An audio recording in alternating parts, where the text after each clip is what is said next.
didn't see the fibroids that were taken out because I didn't ask to see them.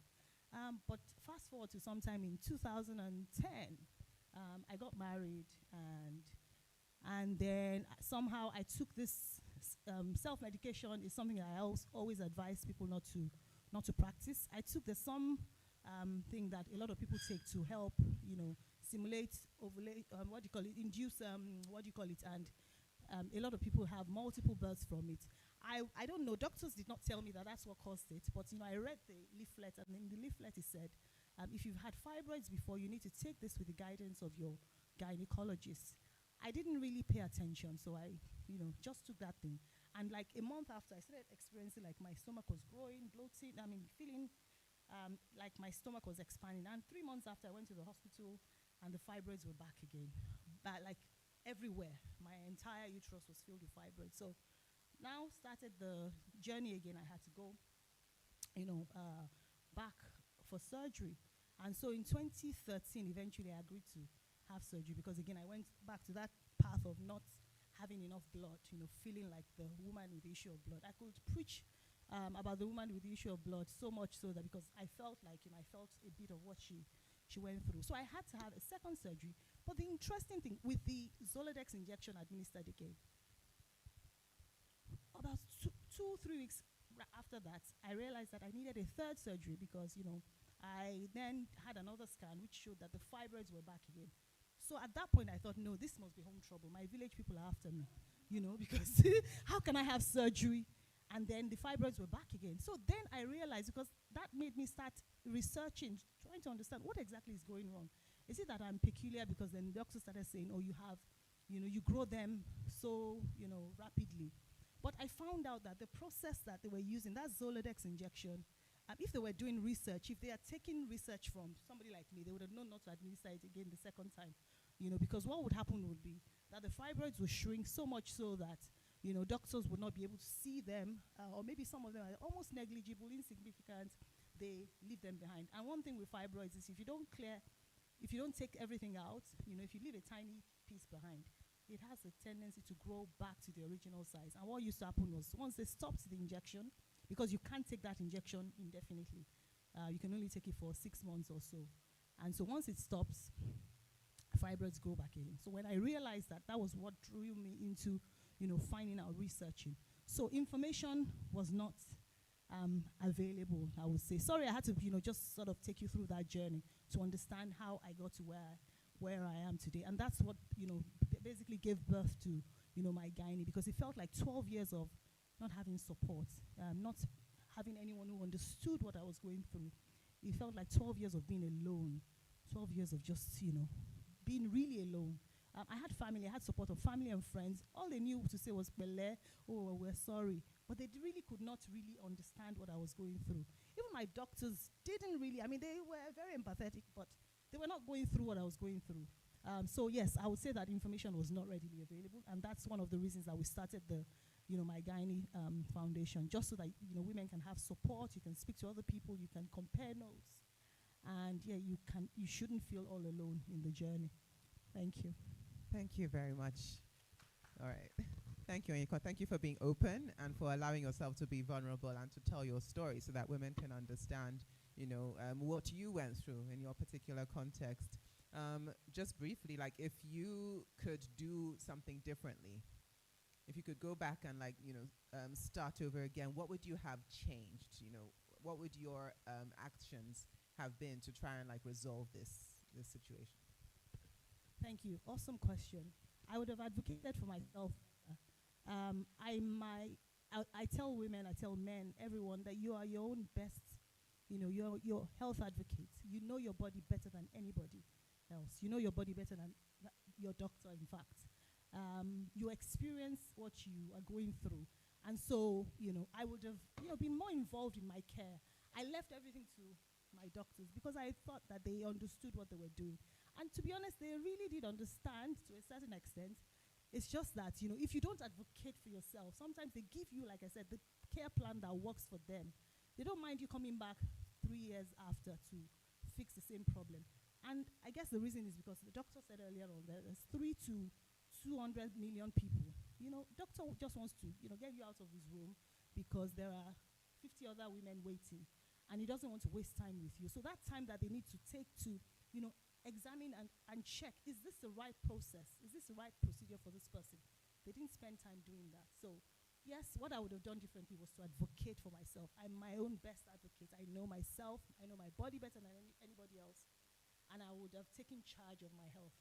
That was one thing I didn't do. And that's what cost me 4 major surgeries. Thank you. Wow, thank you for that. Thank you. So I would like to ask another question to Dr. Hamed Ninalowo, please. She touched upon a topic now of that, okay, you know what, I know my body better than even the doctors. And, to an extent, with her experience, I can relate with that. But what I would like to ask you is this. Women's reproductive health is varied. There will be different doctors that specialize in different things. Is there a recommendation you would give women? Let's say they, find out they have issues and they're wondering, where do I start? I want to educate myself on my options. I want to educate myself on which doctor, for example, I should look for. Are there specific titles? I'm not quite sure if I'm using the right term, or specific kind of doctors that you would recommend that women should go and visit when they start experiencing these things? So interestingly, most gynecology is general gynecology, which means most gynecologists will take care of women with fibroids, for example. However, there are certain specific diagnoses that women go through. So, for example, endometriosis, adenomyosis. These are things that not all gynecologists are comfortable with taking care of. And, my style of practicing medicine is I always tell my staff that there's nothing worth the trouble of a Nigerian patient. Because the Nigerian patient is a special patient, right? Because they just never go away. Once they have any trouble, they never go away, right? You own them for that period of time. So the way we practice medicine in my practice, even for women that come into our fibroids, is we give them our option. For most women, for example, if you have really large fibroids, we'll tell you, uterine fibroid embolization is not the right choice for you. You need to go have surgery. However, there's some women that under no circumstances will they have surgery. And we'll tell you, okay, then we'll offer you this minimally invasive procedure, knowing that we'll treat your bleeding, we'll treat your pain, but the bulk of your fibroids might not reduce completely. And for those women, we typically almost always just give them a choice. Even for women who interventional radiology or fibroid embolization is the best choice for them. We don't choose for anybody in my practice. There's some women that go, I want you to tell me what to do. I go, I can't tell you what to do. I go through a PowerPoint presentation for every consultation, right? And rarely does a woman ask me questions after this PowerPoint presentation because I go through everything they're supposed to know about the fibroids, the treatment. So by the time I'm done, I go, what questions do you have for me? They say, you've answered every question that I have. And this PowerPoint presentation has been made for 5 years. I make a few changes to it, and it's always the same. But most importantly, every woman has to make their own choice, right? And a physician cannot judge a woman for making a choice, right? So we had a woman who, you say your hemoglobin was 4, right? We had a woman who drove from Cameroon with a hemoglobin of 2. She entered public transportation from Cameroon to Lagos with a hemoglobin of 2, and she made it to Lagos, right? And doctors kept telling her that you have to have surgery. This is your only option. And she kept saying, no, I'm not having surgery. I want to go have a minimally invasive option. And she made that choice for herself because she went online, she did research. She actually found one of our partners in America, Dr. Lipman, and he offered a fibroid embolization, but then told her, well, you could go to Lagos while you come to America. But she obviously didn't even have the funds to go to America because she took public transportation, not an airplane to Lagos, right? Actually, she didn't have all of the money when she got to Lagos, right? So we did the procedure for her anyway. But the most important thing is, we men have to advocate for themselves. Now with the internet, I'm not saying Dr. Google is better than your doctor in a lot of cases, but a lot of information is out there and you can understand it. You have your own reports. You could make your own decision without a doctor making a decision for you. But you should still listen to your doctor because there's a reason they went to medical school. Okay, thank you very much, doctor. Okay. Sorry, thank you. The other thing, thank you, doctor. Fantastic answers that you've provided. But the other thing that I want to also say is that, you have the option of, a second opinion, a third opinion if you need one. Don't let doctors or anyone gaslight your symptoms. So if you go to a doctor and you don't feel comfortable for any reason, please seek a second opinion. Please seek a third. In fact, seek a 10th opinion if you have to. Just make sure that you're looking for that doctor that understands what you're going through and that can, that can really deal with the situation the way they should. People should not, there are a lot of doctors on the internet who are advertising free surgeries, free this, free that. Be wary of such, there's no such thing as a free lunch, my grandmother used to tell me. There's nothing free under the surface of, they will make you pay. So it's best to, have your money if you have to. Doctor touched on, healthcare, health insurance. That's one thing that is so critical that the government should really help us, make it easy for people to access, healthcare. But please don't take those free things that, at the end of the day, you end up paying through your nose because you would end up with, one breakdown, you would end up with, all sorts of infections because they're treating you with antibiotics that will not treat infections. So please advocate for yourself. Please seek a second opinion if you need to. Please find your doctor. I always say you have to connect with your doctor. The day that I met Dr. Nino Lowo, I was comfortable and confident in his process because he was very thorough. He listened. Doctors who don't listen, I'm sorry, I'm not going to sit in front of a doctor who is not listening to me, who doesn't understand that I know my body. I'm not a difficult patient. Please don't be a difficult patient because doctors actually don't like difficult patients. But they want a patient that is taking charge. There's a difference between taking charge of your health and being a difficult person. So if you say to the doctor, no, doctor, can we do this? Can we explore this? They will listen to you. But if you're that person that doesn't really care, you just want the doctor to make all the decisions for you, unfortunately, they will tell you what works for them, not necessarily what works for you. So those are the few things that I would like to share. Thank you. Amazing. You know what? When she said that, I just remembered. She mentioned earlier some information you need to know. Doctor, I want you to demystify, because you mentioned about a lady, because of her faith, she refused to take the blood transfusion. I want you to demystify those myths that we believe and associate with that process. Could you just shed more light? For example, that lady that said she wasn't going to take a blood transfusion and she needed it. So they have other myths in terms of fibroid. They believe somebody older would have fibroid, and those belief systems can really stop someone. Doctor? So again, we all have belief systems, and specifically in our society, Jehovah's Witnesses are not supposed to take blood transfusions, right? And I guess I would digress away from fibroids for a minute, and this is my doctor hat now, right?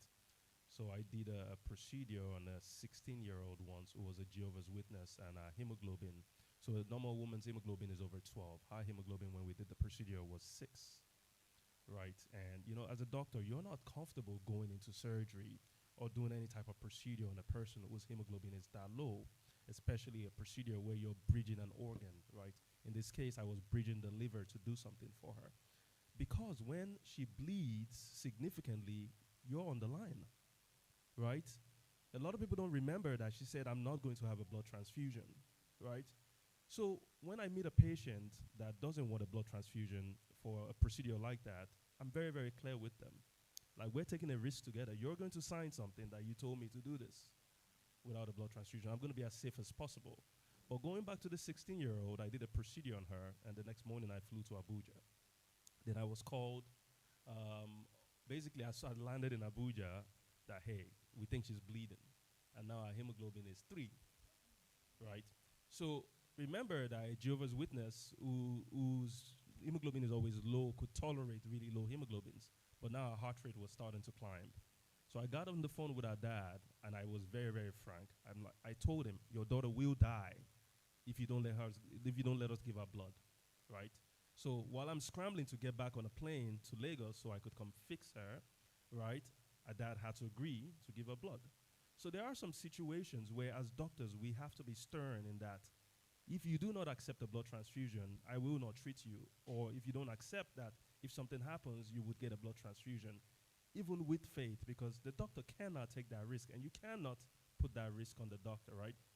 But there are procedures, so for example, fibroid embolization, where we would do with a hemoglobin of 2, because the blood loss from that is, less than 2 mils. It's very, very minimal, right? But it depends on the complexity of the procedure. So yes, people have their beliefs, but I think we also have to be reasonable in what we want to achieve and how we could achieve it safely. Thank you, doctor. And I think what the bottom line is of what the two of you are saying is that, yes, there is, doctors have a part to play in all this, but you have to take ownership of your body. You have to take ownership of your procedures, of the decisions that you make, because at the end of the day, it's your decisions, right, that influence the outcome. So thank you very much for that. Mr. Daramala, I would like to ask you a question, please. I'd like to know, how do cultural stigmas, right, and misconceptions around, menstruation, reproductive health issues, how do that impact a woman's willingness or ability to speak out, to, seek help for gynecological issues, fertility problems, cancers and the like? What's your experience been? Yes, I want to say this first is that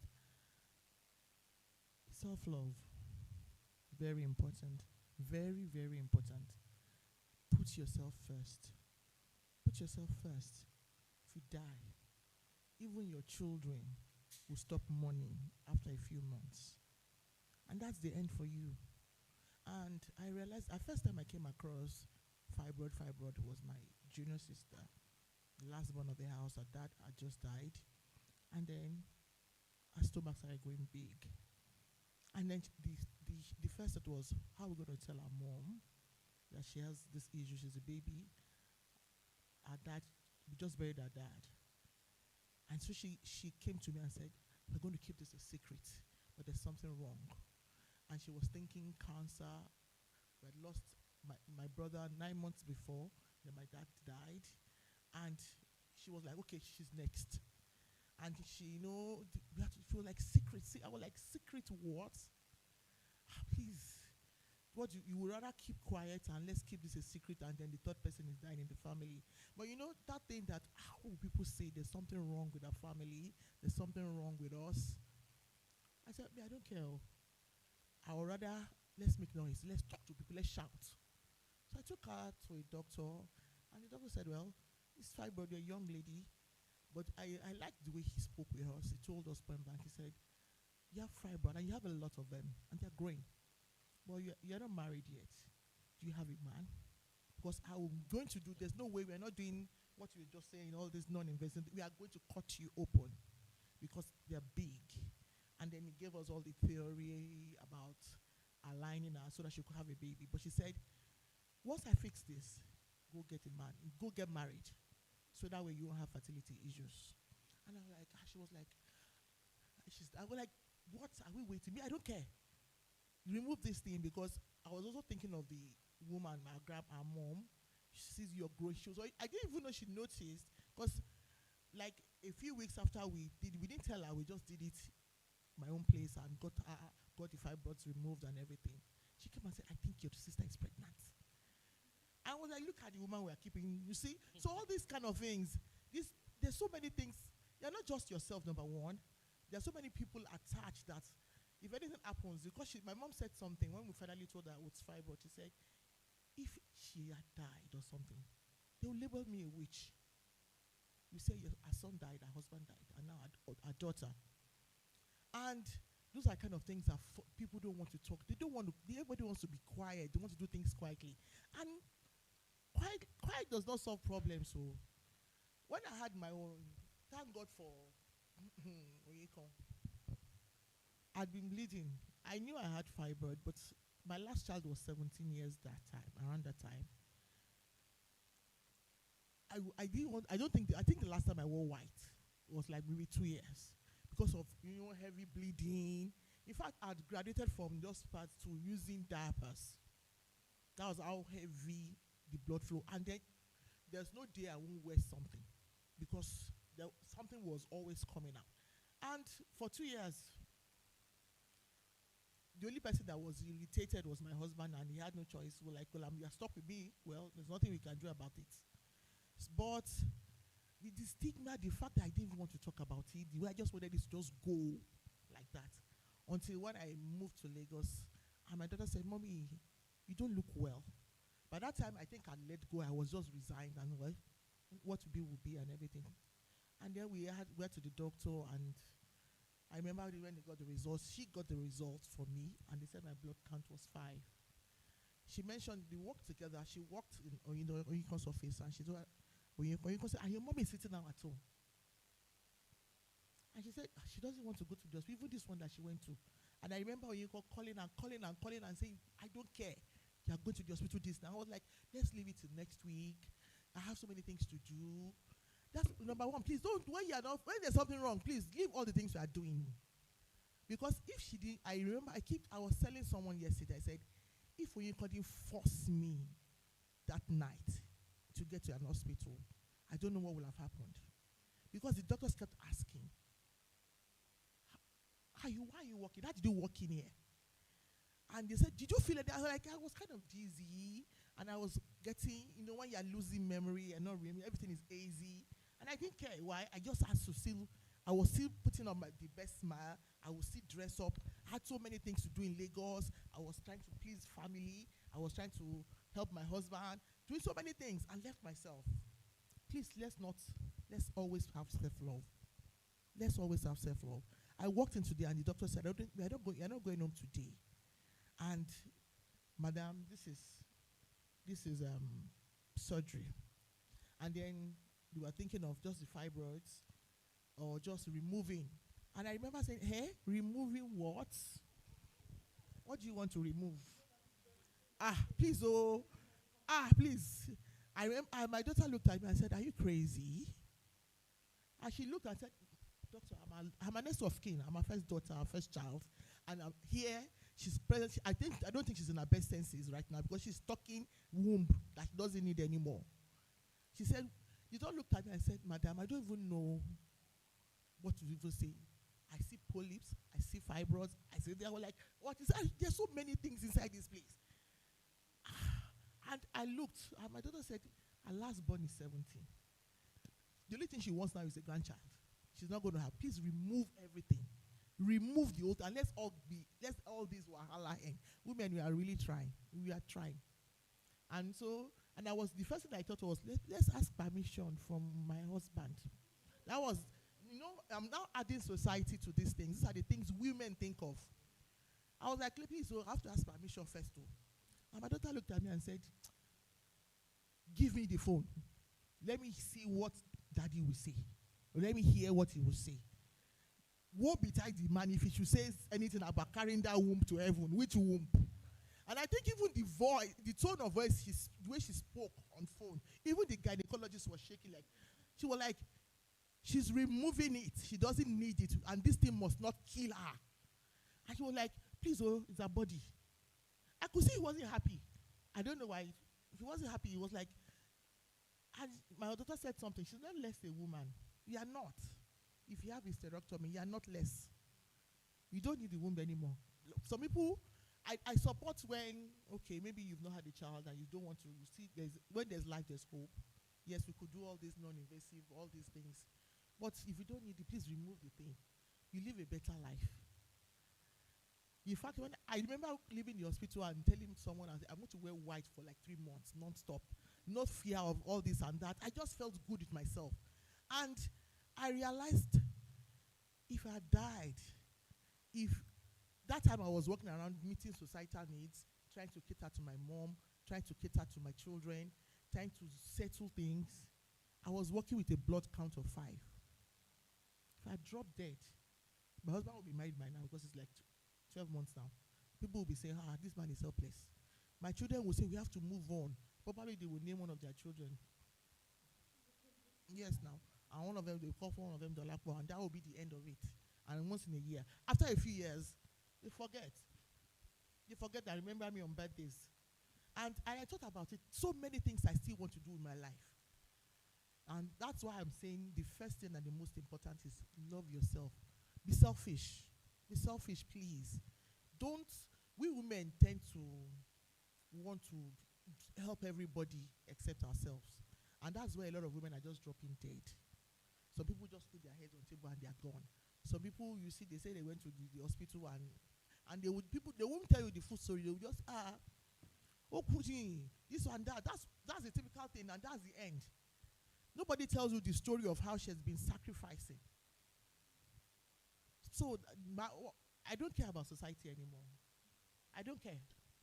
I saw my mom yesterday at somewhere, and I don't know what she was saying, something about, I was saying I had some things to do with myself. I had to check up my where I was staying and everything.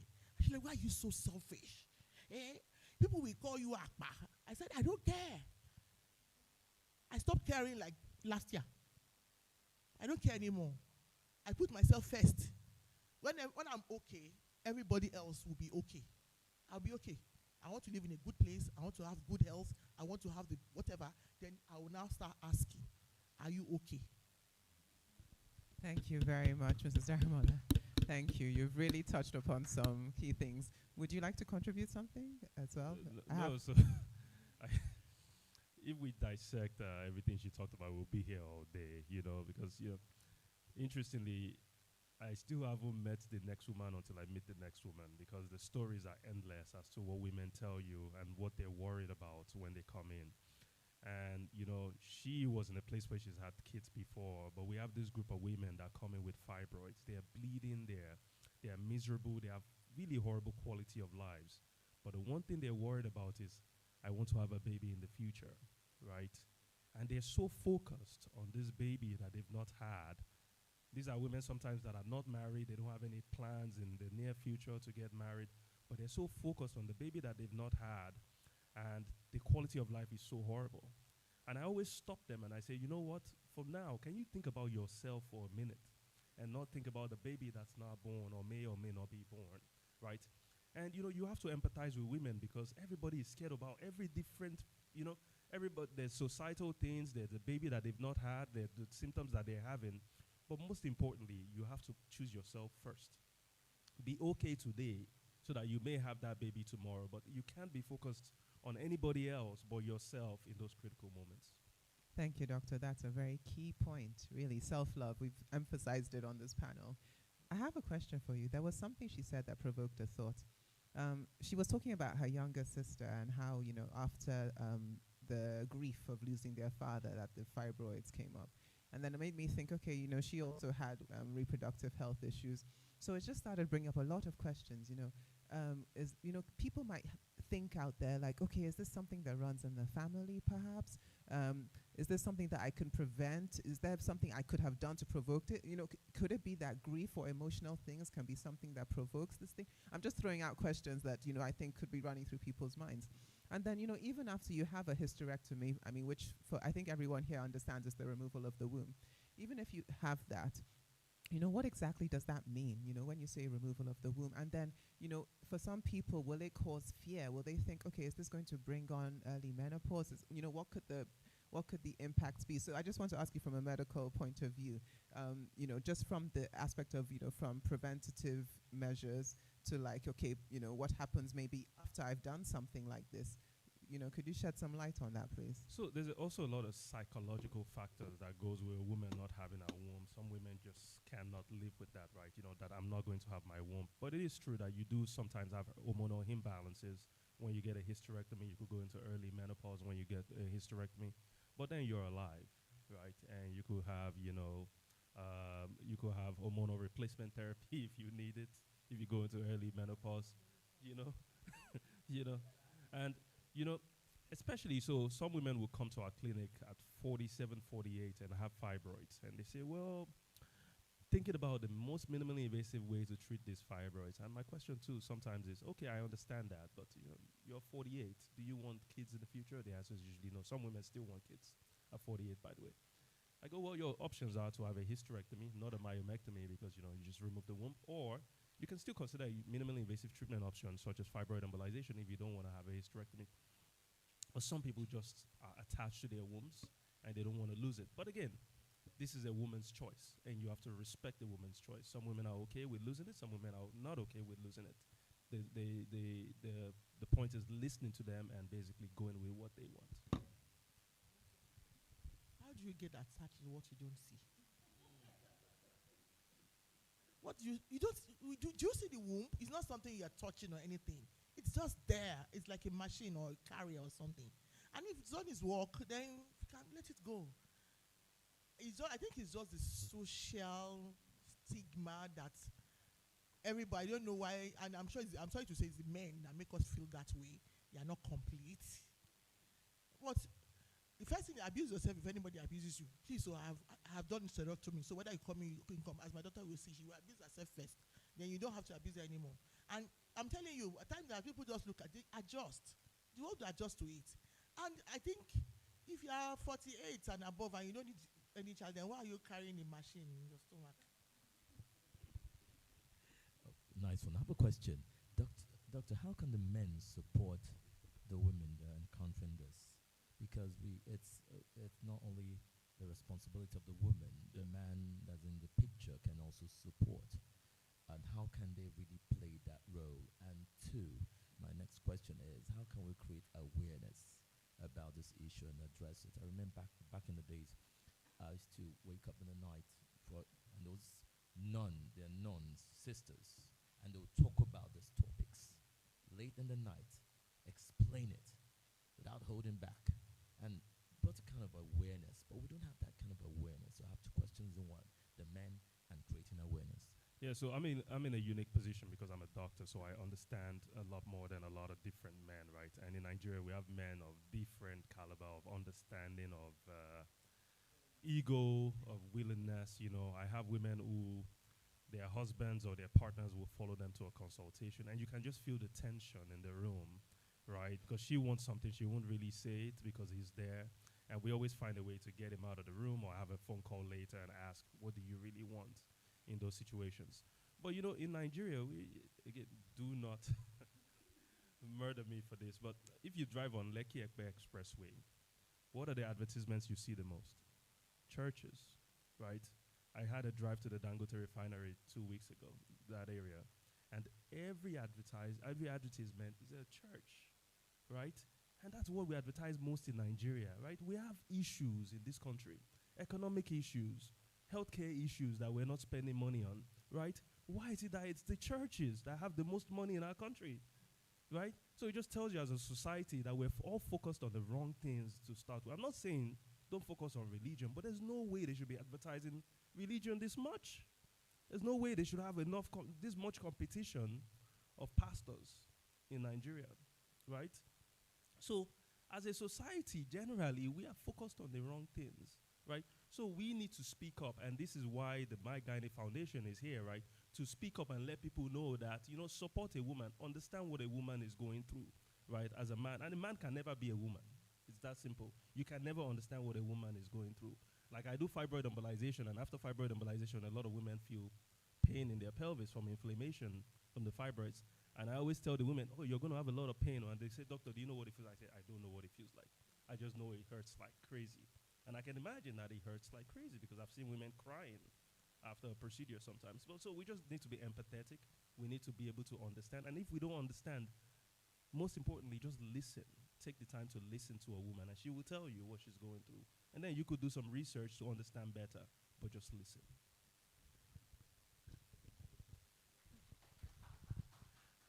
You know, we just spoke about churches. Thank God for the church. What we need most is knowledge. Let's take all these things to the churches then. If Nigerians love church, then take the knowledge to church. Let the churches do something about this. Let them create seminars for women and men. Let them shout about it. We go to church. There's nothing we can do about that. There's nothing anybody can do. Nigerians are a religious lot. We can't remove God from our equation. We everything has to do with God. Nobody wants to do anything. As my daughter will say, you say, after God, then ChatGPT. That's just those are the important things Nigerians presently. And then let's take this knowledge to church. Let the pastors talk about it. Let them have clinics. Let them have seminars. Let them do the advocacy. That way, if everybody is in church, then take the knowledge to church. Nice one. Amazing. Completely agree with that. Completely agree. Can I, a brief comment? I remember back then when my wife was pregnant, there was this unit in the church, and that was where I watched the movie about how babies are formed, the different stages, how to prepare, and it was in the church. And they had different seminars, and you would go there with your wife, you sit down there, you watch the first stage, second stage. After the third stage, I started taking care of my wife. How you doing? I hope you're okay. Why? Because I could now empathize with her because I've been informed. So taking it to the church and to other areas is really important. And I think we should, as men, and speaking to the men need to brace up to these things. I was telling my colleague earlier on that the woman is like a complex, wonderful machine. You know, you have cars, Mercedes-Benz, Toyota, and everything. The engine of a Mercedes-Benz is complicated. It's like a woman. You need to understand because the manufacturer knows why he put this and this.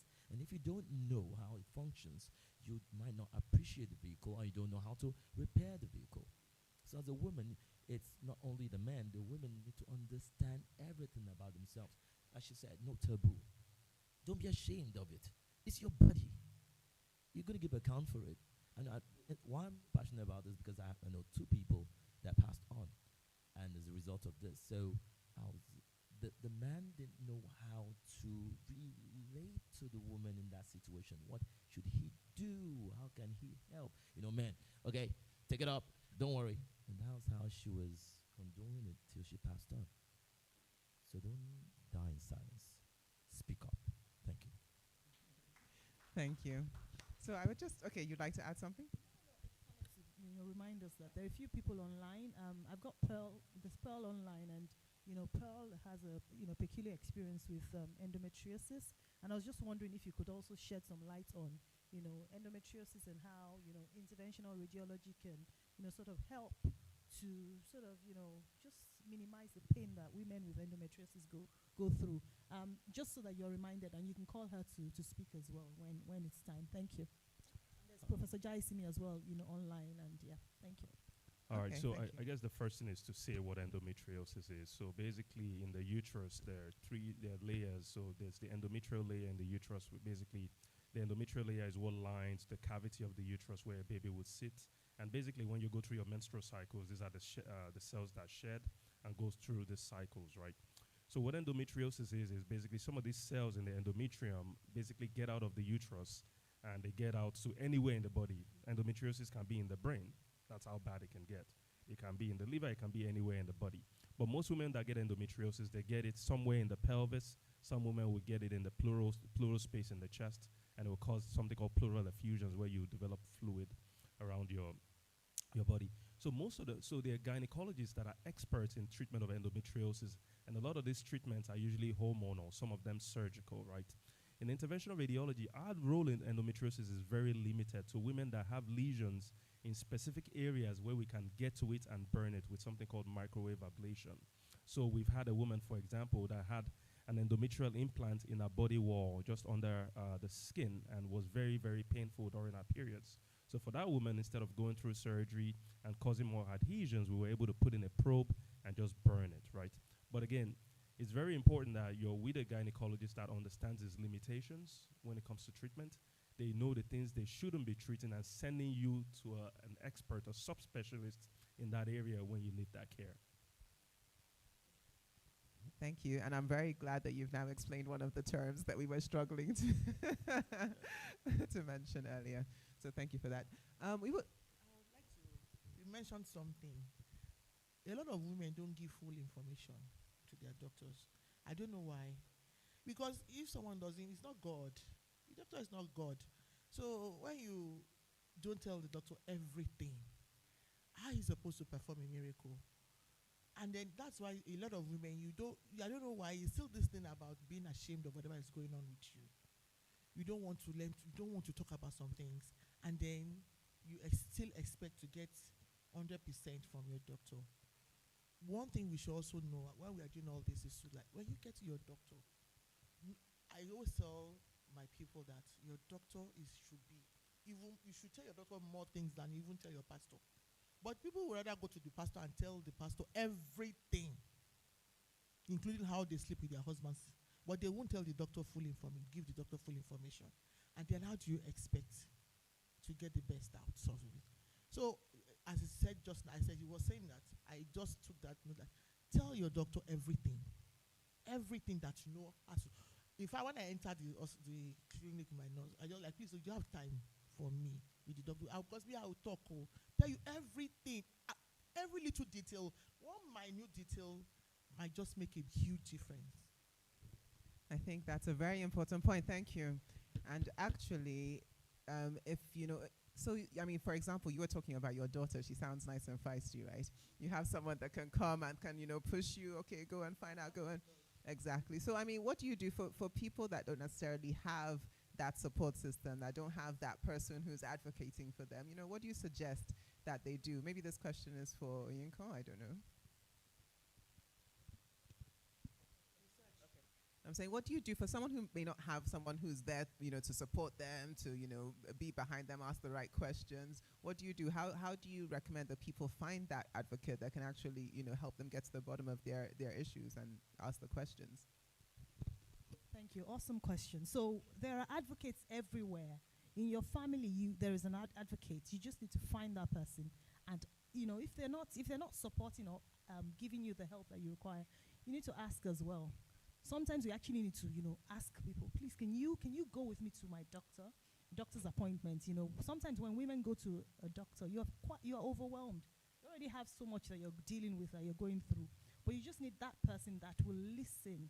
When the doctor is telling you things that seem like, oh wow, this is just too much to handle, and you cannot, grasp everything. That person is just listening. They're taking notes. They're writing things down. Anyone can be your advocate. But it's important that you ask for help. If you then cannot find someone in your family, that's why we have support groups. That's why we're creating support systems. Like I said earlier on, my family, they were available, they were there, but they didn't really understand it. So if you have a support system where, you have other people who've gone through something, it's difficult for someone to speak to me and not be able to find light to their situation, because I've experienced this thing called fibroids. Doctors call me a doctor, but I'm not a doctor. I don't even have a medical qualification. But I've learned so much that I can advocate for anyone. I would go to South Africa to advocate for someone. I'll go to the UK to advocate for someone. I'll go to the US to advocate. So call me if you cannot find an advocate. Here. And I'm very passionate. I do it selflessly. I don't get paid for it. But I think there's a scripture in the Bible that says that that which you have been comforted, comfort ye others. It's so easy for me to do. Like I like my sleep. There's one thing that I know. I can sleep. If there's a competition for sleep, I would win. But if I find, you just need to mention that somebody has a health challenge, I wake up. It's just like it. I don't know how it happens. So if you're looking for an advocate anywhere in the world, as long as I have my passport and I can go and get a visa to get there, I will come. They know me at work, even at work, people will say, oh, have you spoken to Onyiko? That's how it is. So find that person. If you can't find somebody, you can find me. I can point you to somebody who can help you. And that's what I can say. But there's help everywhere. It will be your fault if you die in silence, if you don't speak about something that is a problem. And I think, speaking about these things is so important, because I remember growing up in secondary school, there was a particular girl that used to cry every month on her period, from one end of the room to the other end. She's rolling, crying, and everyone used to just say, what is wrong with her? Is she the only one? Is she the only one? It's a shame, because that girl died, trying to find a solution to her problem. I wish that I knew what I know now. I would have been able to support that kind of person. We all are in this room to learn something. We all are advocates. You can advocate for someone, and you don't have to know so much to be an advocate. All you need to do is just listen. Ask the right questions. If you don't know, there's Google, there's support systems. That's why we're creating these support systems, And I think we also need to do something by taking this information to even primary schools and secondary schools. Let children know what it is. Let boys know how to support girls. Let girls know how to support themselves. Growing up, I remember even your period, you don't want to mention it to anyone, because they'll tell you that, when you have your period and you cannot make moi moi because the moi moi will not be done. There's so many myths out there. There's so many things that you just wonder, what does period have to do with moi moi getting done? So, but I'm just going, speaking about all these things as they are coming to my mind. But, the important thing is that everyone in this room is an advocate. Please don't shy away from it. Even if you don't know, help somebody. Find them the solution. Help them, point them in the right direction. Tell them to speak to, and you can tell them to speak to anyone, but there's so many support systems out there. It will be at your own detriment if you do not find help, if you do not raise your hand up and ask for help. Thank you. Thank you very much. So we've been asking a lot of questions. I'm sure there should be a couple of burning questions in the audience. Does anyone have something that they would like to use the opportunity to ask any of our panelists here? Yes, ma'am. Morning, everyone. Okay, I think my question is essentially around getting help, and it's the conversation that you've already started. The thing with people being able to access help is that help in this environment comes at a cost. So outside the forums that I believe that you're building presently, what other ways have you guys thought of towards providing access to people, even if it's like a helpline or something, where they can actually reach out and then get the necessary information they need first and foremost before they even start to decide what next to do. So what other platforms have you guys thought about reaching people and reaching women to support them to be able to actually access the help? Awesome question. Thank you so much, madam, for that question. So we have a WhatsApp community, for instance. We advertise it. There's so much that we can do.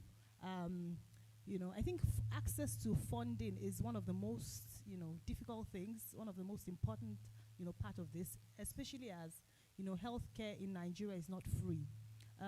But like I said, we have a support system. And everyone that comes to us, we try to find, we cannot help everybody because, we're not the savior of the world. But we try as much as possible, especially women who have, if there's a challenge, somebody is bleeding out, is bleeding and, hemorrhaging or, just bleeding uncontrollably. I will step in.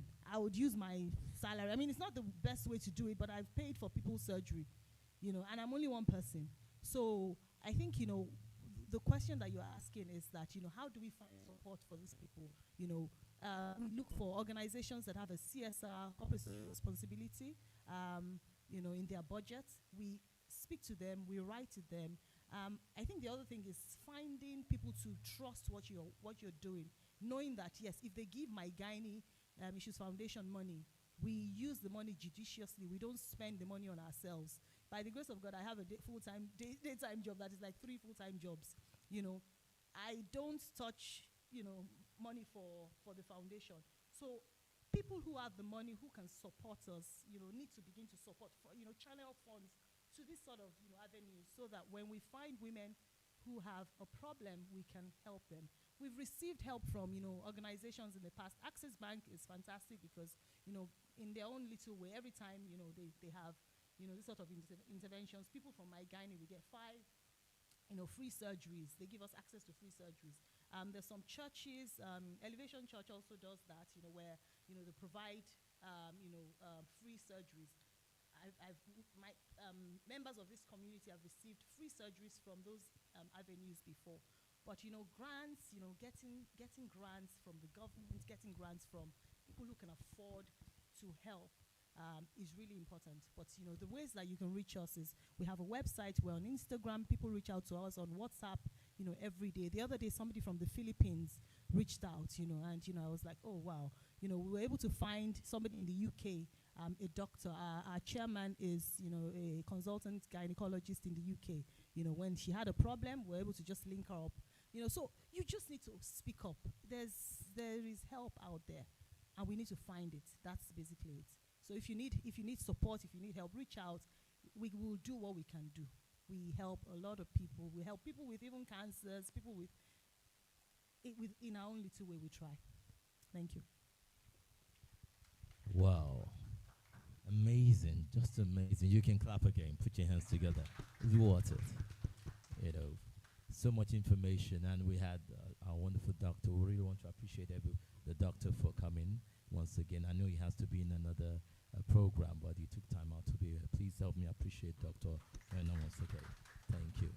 We're still moving on. We still have much more to learn. Remember, we're studying the anatomy of a wonderful species, the woman species. Stay tuned. Right, moving up next, we're going to have a short break. But before that, we want to have a thing or two from our sponsors. Earlier on, she mentioned that you can be a partaker of this. You can, most of the time when we hear organizations, we say, okay, the big organizations, but we can also participate. You can make up your mind that every month I can put a certain amount of money aside to help another woman. Is that okay? Is that okay? It could be small, but it could gather up and be a blessing. Don't wait for the big funds. You can make a difference. Your 5 naira, your 5,000 can make a difference. In fact, I was about to ask the cost of rehabilitating a woman. She may have been able to encounter, different women. What's the cost? If we know the cost, then we know the target we have to work towards, and that makes it easier. Right. Once again, welcome to our wonderful summit. Okay, so on this note, should we just give a shout out to our sponsors while we're just taking? All right, so we'd like to thank the sponsors that have helped to make this occasion possible. Thank you, first of all, to Nordic Hotel. Thank you. Thank you very much. Thank you. We're at this venue now, thanks to you. Thanks to Powerhouse, that's PAWA House. Thank you to MBO Capital. Special thank you to Ajara House. Thank you, Mrs. Daramola. Thank you, South Shore Female Reproductive Clinic. Thank you, Etta Memorial. And of course, thank you to every one of you present who is lending your support here. Thank you very much. Naturally, thank you to my GYNAE Foundation. All right, so we'll just take a minute now. We're expecting the next speaker to come. So we will give an introduction shortly to Professor GYNAE. Yes, before we go there, I see that the media, they have something to play for us. Is it ready? Okay, all right, we'll move to the next speaker who's been waiting patiently. So thank you. He's been on Zoom, and put your hands together for, Mr. Taramola, so amazing. I need to meet your daughters. So supportive. That's what we need. Daughters and sons should be supportive. Wonderful. And we celebrate you, ma'am. You're alive and well, and we celebrate you. All right, coming up next, we have our next speaker in person of Professor GYNAE. He's been online, the Zoom, and he's been waiting patiently, waiting for the opportunity. More questions to be answered. And by the way, what topic will he be speaking on? All right, so we are going to have a keynote speech now, and the topic will be the importance of gynecological health in women's well-being. So it is something that we know is going to be very impactful indeed. We have heard the buzzwords, self-love, self-love. So the importance of gynecological health in women's well-being. Welcome Professor GYNAE to speak to us. Media? Yeah, good morning. Can you hear me? Yes, sir. Thank you very much for joining us. We can hear you. Lovely. First and foremost is to say good morning to everybody present, physically and virtually, and also to thank my GYNAE Foundation for the honor given me to address the summit this morning.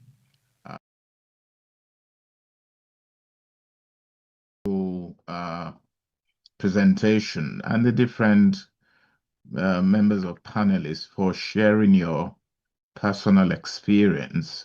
What I say is patient stories are more powerful than just taking a history. You've got to listen to what patients have to say or what they've gone through.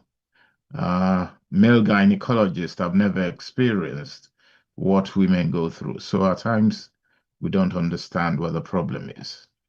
So I'm the chairman of the board of my GYNAE Foundation.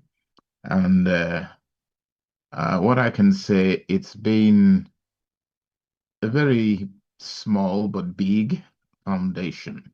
Small in the sense that it's only just started, and our finances, like you've heard, is not that buoyant. We rely on people's donations, we rely on companies, we rely on individuals. But I have no doubt that we are on the right path. So I will give my speech and touch on what we've said about the impact of women's health. So to my esteemed colleagues and dedicated volunteers, board members, healthcare professionals, and most importantly, our women, whose courage and trust have made our work possible. So we want to welcome you to this pivotal moment in our journey together. Today, as we gather for this summit, I am filled with profound gratitude and unwavering support.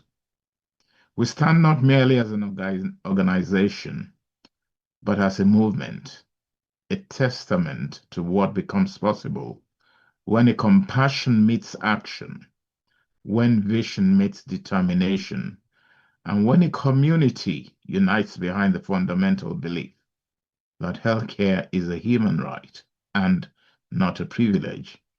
You would have heard what Lady Onyeko said in terms of being advocates.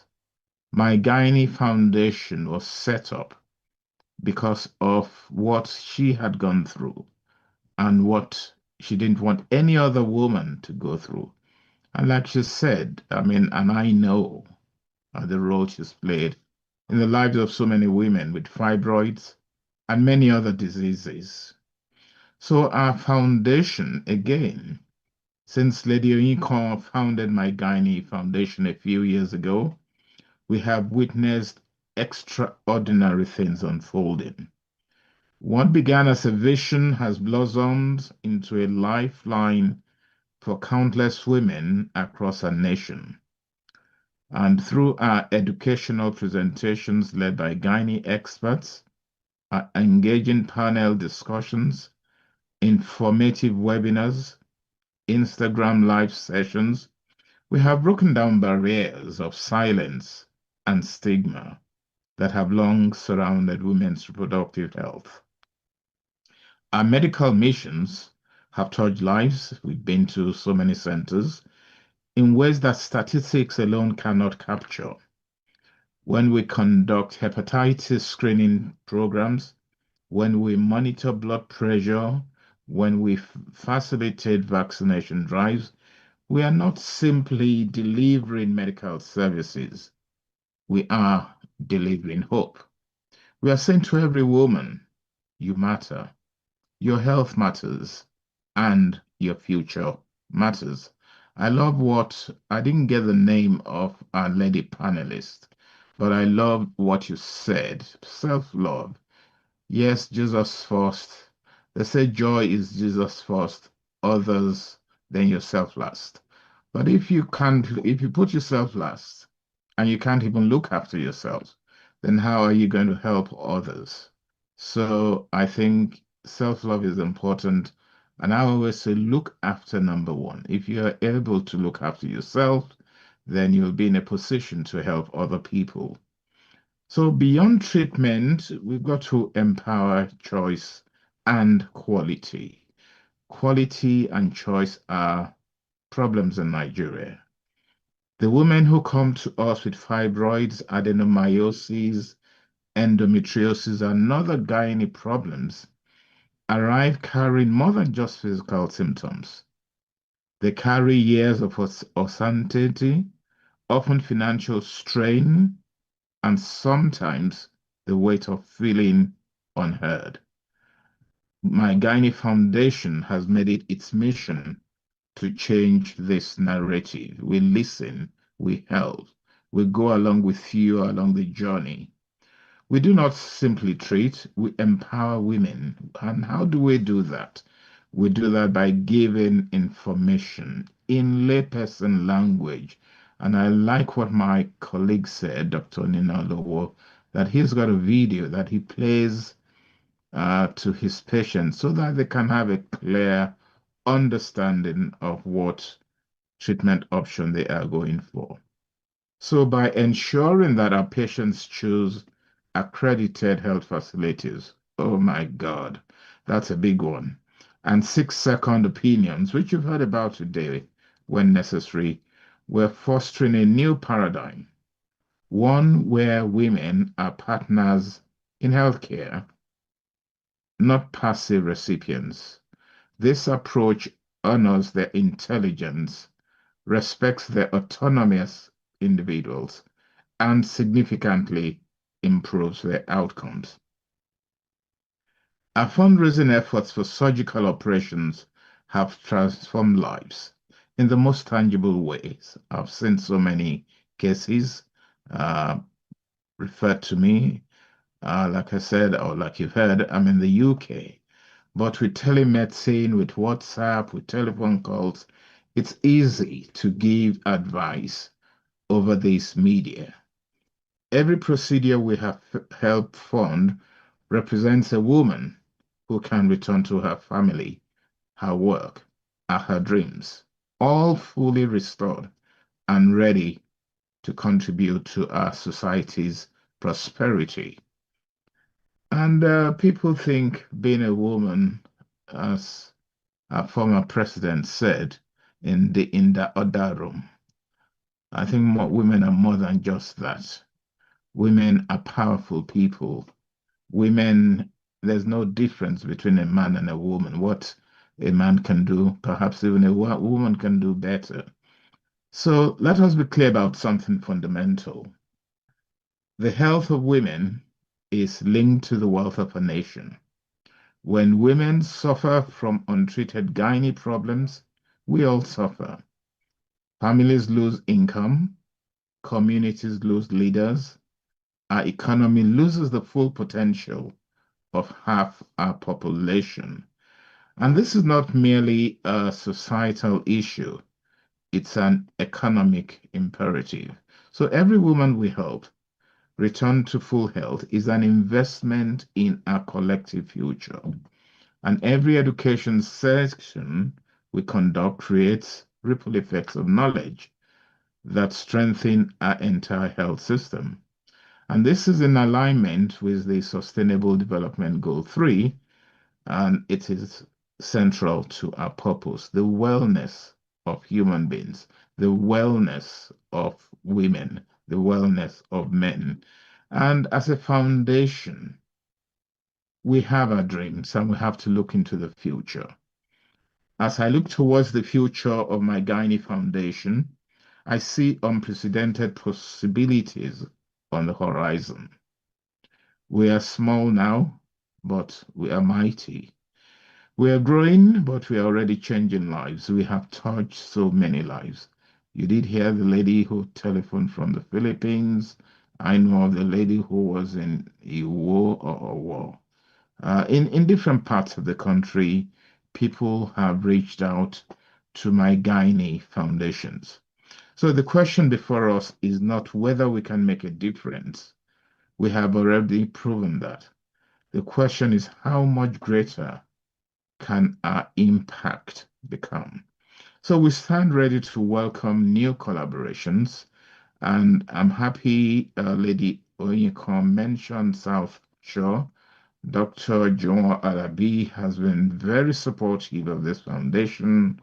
Dr. Nina Lowo has been very supportive, and so many other doctors have been very supportive. So the question, as I said, is how much greater can our impact become? So we stand ready to welcome new collaborations that will amplify our reach. Healthcare institutions, educational establishments, corporate partners, which you've heard this morning, and fellow charitable organizations. There's room for everyone at the table who shares our vision. Together, we can create a network of care that ensures no woman in Nigeria lacks access to reproductive health services that they deserve. Our doors are open to financial supporters. Yes, our doors are wide open for people. You can't run a service without money. You can't run a charity without money. You can't run a foundation without money. So we need your help. It's an appeal to organizations. Thank you to Access Bank. Thank you to, I've got the name wrong, Onyeka's establishment. They have been very supportive of what we do. I've forgotten the name, it's gone out of my brain. So there are investments in a healthier, more prosperous future for all. Every kobo or naira donated multiplies into countless moments of relief, bringing healing and hope to the women of Nigeria. So today I must pause to acknowledge the extraordinary individuals who make our impact work possible. To our volunteer staff, your dedication transforms our vision and mission from aspiration into reality. What started as a mustard seed is already yielding fruits. You give your time, you give your expertise, you give your hearts, and in return, you help us give women their lives back. You've had countless stories this morning. To our board members, your guidance, your wisdom, your strategic thinking have shaped us into an organization worthy of the trust placed in us. At this point, I will mention that as a foundation, we put in a bid for a grant. Yes, we didn't get it, but we were in competition with organizations that have been in existence for years, much bigger than us, lots of money. But the feedback that we received from our application was very heartwarming. And it just shows that going forward, this organization is going to make an impact on the health of Nigerian women. Your commitment to excellence ensures that every decision we make honors our responsibility to those we serve. And to patients who have placed their trust in us, you are not merely recipients of our services, you are our partners, our inspiration, and our greatest teachers. Your courage in seeking help, your trust in our mission, and your stories of recovery fuel our determination every single day. And you have heard about the fact that some of our patients have become advocates. They have become supporters of my GYNAE Foundation. As we move forward from this summit, let us carry with us a renewed sense of purpose. The challenge facing women's reproductive health in our society are significant, but they are not insurmountable.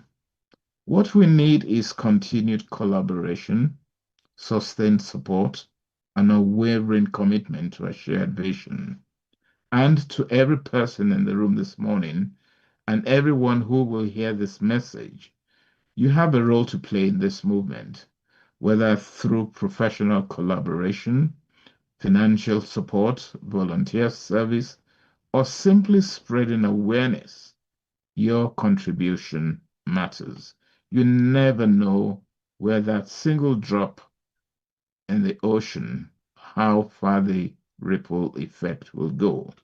So the future we are building in one where no woman suffers in silence, as alluded to earlier on, women suffer in silence, but that shouldn't be the case. There's no stigma about fibroids. There's no stigma. There's nothing like a barren woman. There's nothing like infertility. Rather than infertility, we say subfertility.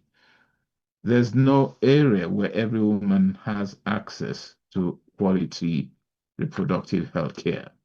This is not an impossible dream. It is an achievable goal that brings us closer to our realization with every passing day. So today, my GYNAE Foundation renews its commitment to this vital work. We pledge to continue growing, learning, and evolving to meet the needs of women we serve.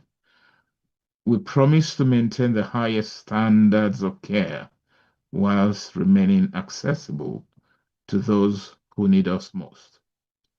We commit to transparency in our operations. Lady Onyeko said it. Not one of us receives or touches a cover of the money that's donated. The money goes directly to the hospital, not even to the patients. The money goes to the hospital where they are getting treated. So most importantly, we commit to our overarching principle that no woman should lack access to medical care. I usually say this: without women, the human race will not exist. I usually say I was born of a woman. I am married to a woman. I have a daughter, so definitely she's a woman. And I have nieces and ladies around me. And I'm a gynecologist. So there's something about me and women. Women are central to life. So thank you for your attention, your support, and your shared commitment to this crucial cause. Together, we are not changing individual lives. We are transforming society, one woman, one family, one community at a time.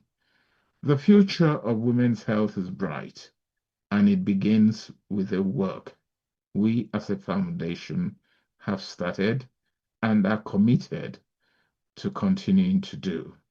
So I want to say thank you to everybody, people who've taken time out to come physically to attend the summit, people who are online virtually.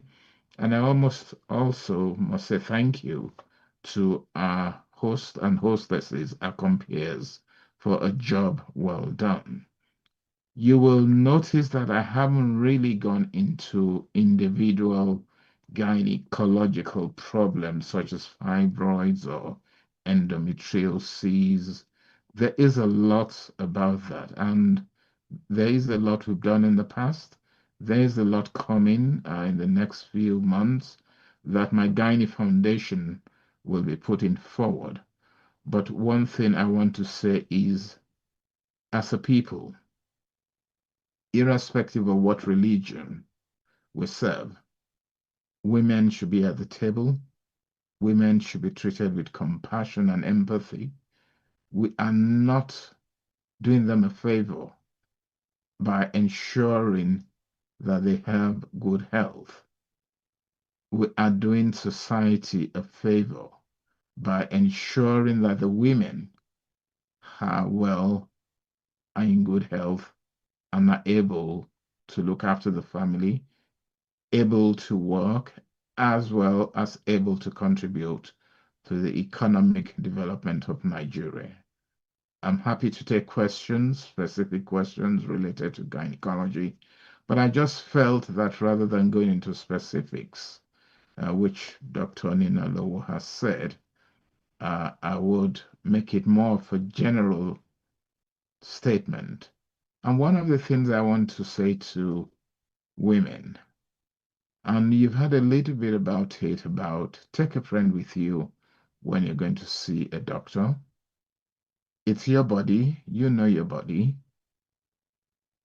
Get doctors who are well, are specialized, are accredited. I don't want to mention the name of a hospital where we're still very suspect about what's going on in that facility. Even in Nigeria at the moment, people think, oh, you've got fibroids, that's a death sentence. That when you go for surgery, you're not going to come out of hospital. And that's because if you choose the wrong doctor, if you choose the wrong hospital, yeah, then what do we expect? And this is where my Gynae Foundation comes into the picture. We can verify clinicians, we can verify hospitals. When I say verify, experience is the best teacher. You know the doctors, you know they're qualified, you know they're trained, you know they're up to date. And this week I have attended 2 conferences virtually in Nigeria. The very first one was on Tuesday, and it had to do with gynecology endoscopy, treating fibroids, treating endometriosis, and stuff like that. And yesterday it was about fertility. How do women get pregnant? How do we treat women who have issues with fertility? And let me say this before I am crucified. Fertility or subfertility is not a woman's problem. At times, it's the man that has an issue. So please let us join hands And again, during the talk this morning, we did hear that we should involve our boys when they're young, our sons. Let's talk to them about life, about reproduction. And as men and husband, let us be involved in the care of our women when they do have gynecological or any medical problems. So, ladies and gentlemen, thank you for your attention. I do hope we all have a wonderful summit, and I can't wait to see what the next 12 months holds for the foundation. Once again, Lady Onyiko Oshisaya, who I have given the doctorate title, Dr. O, for her knowledge. Thank you for being the visionary behind this movement. Thank you.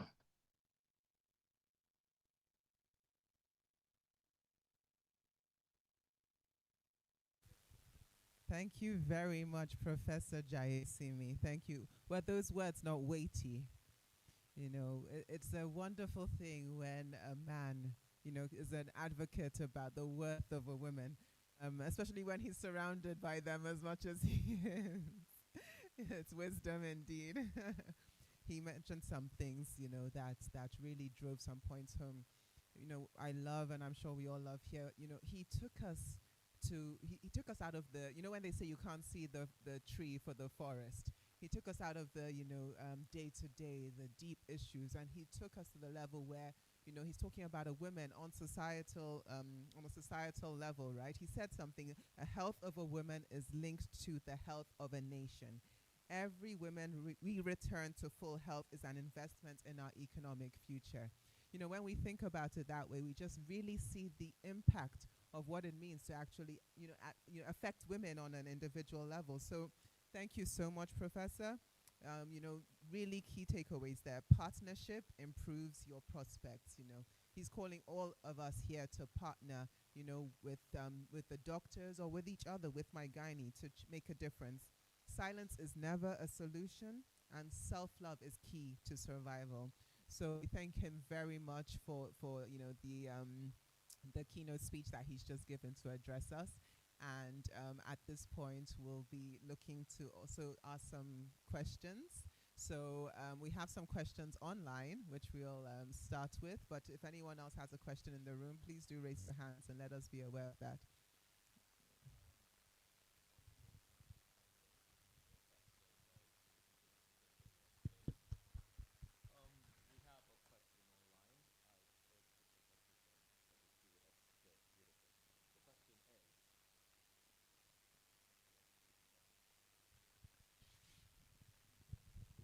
Thank you very much. And the question is from one of our folks online.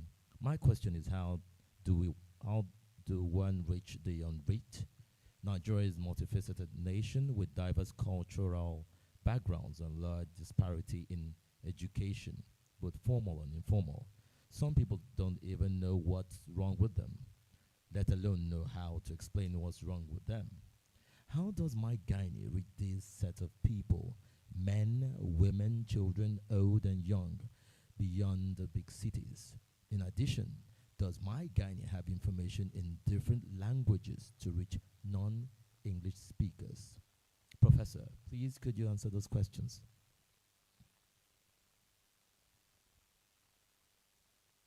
People talk about is hard to reach area. There's nothing hard to reach. It's just the disparity in society. I did mention telemedicine. You've heard this morning that we have a WhatsApp group. My GYNAE Foundation has treated or supported people from different ethnic backgrounds in Nigeria: Yoruba speaking, Igbo speaking, Hausa speaking.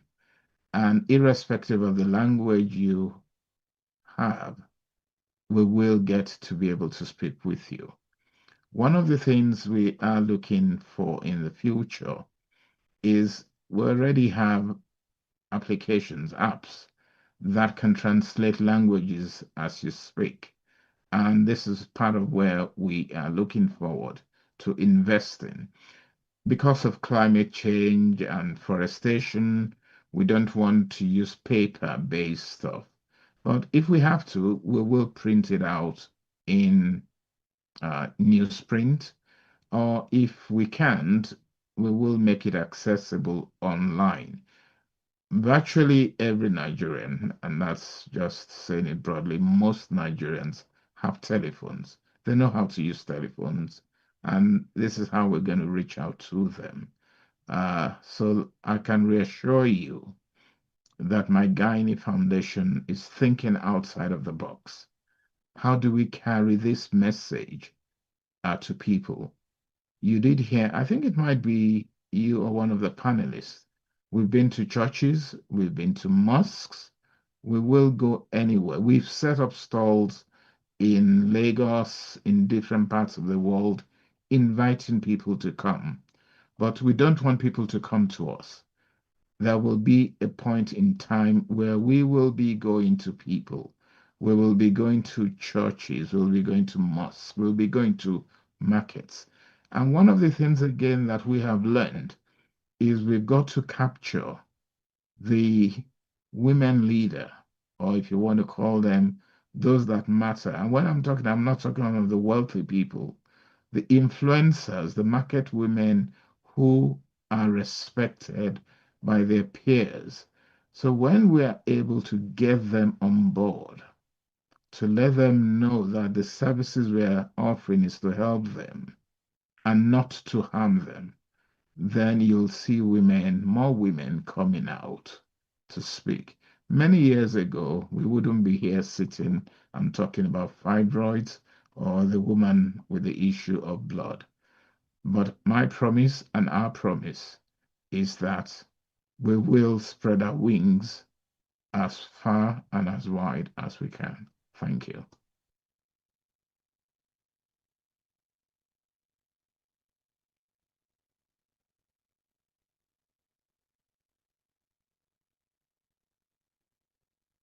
I, your mic has gone again.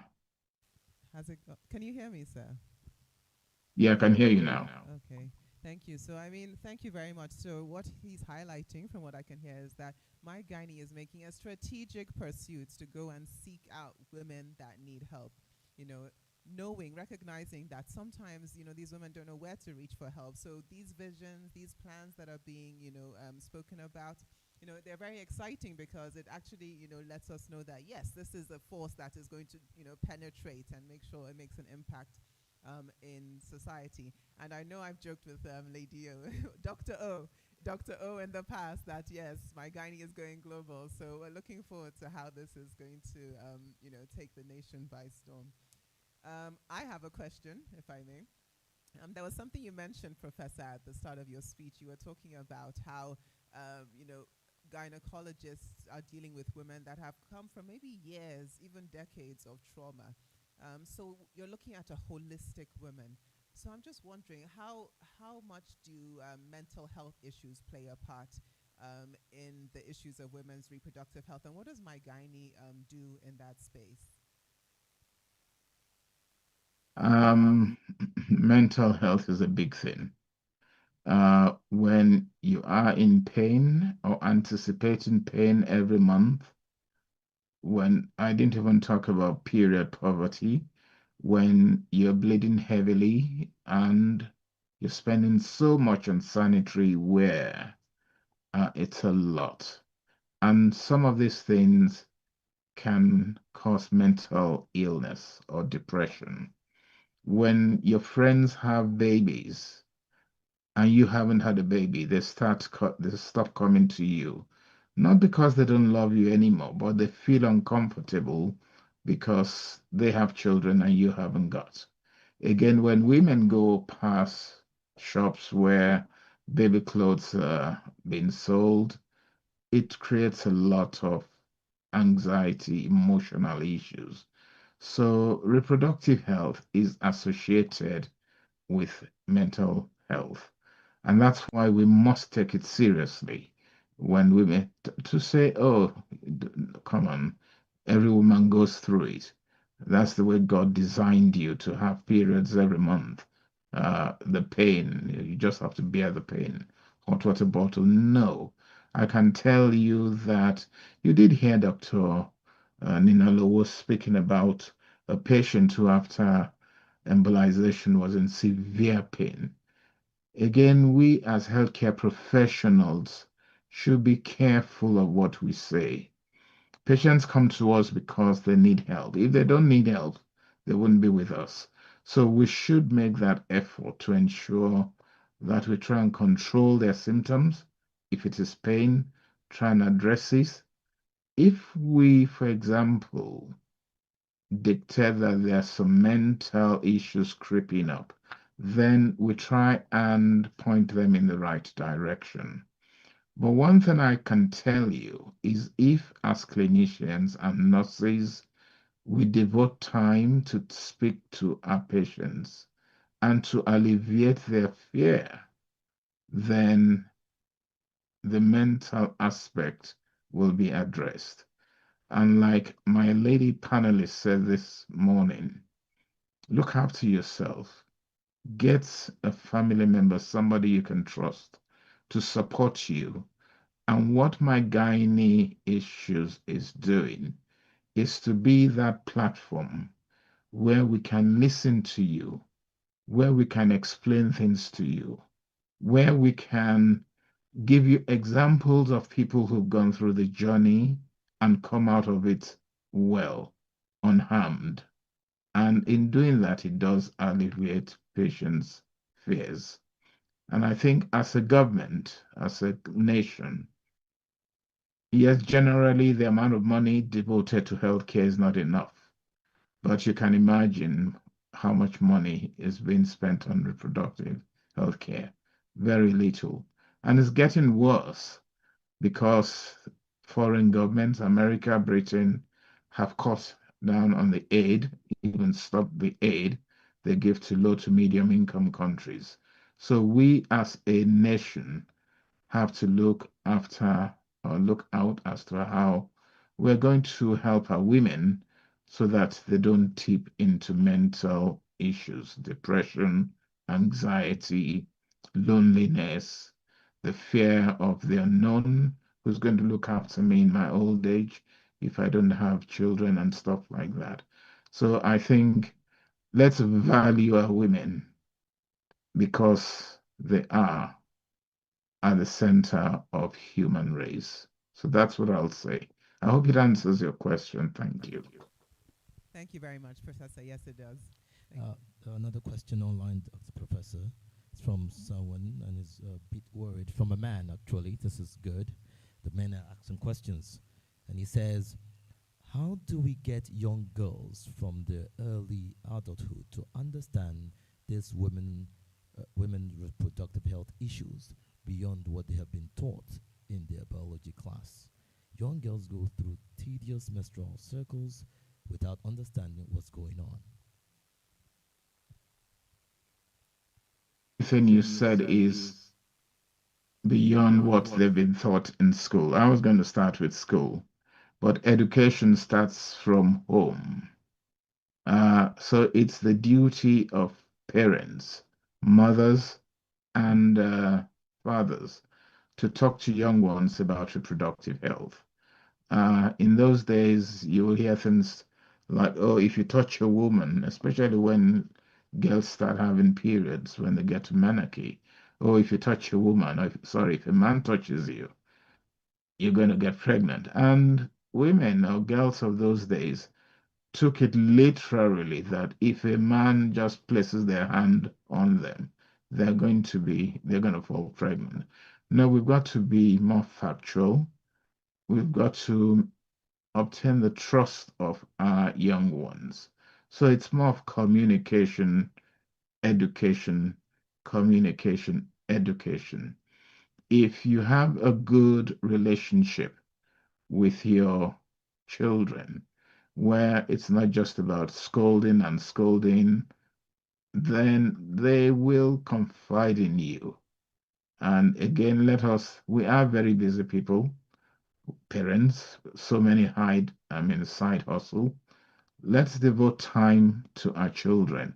And right from infancy, right from when they're young, let's start opening that line of communication. When I was growing up, as they said then, children are supposed to be seen, not heard. No, we should forget about that.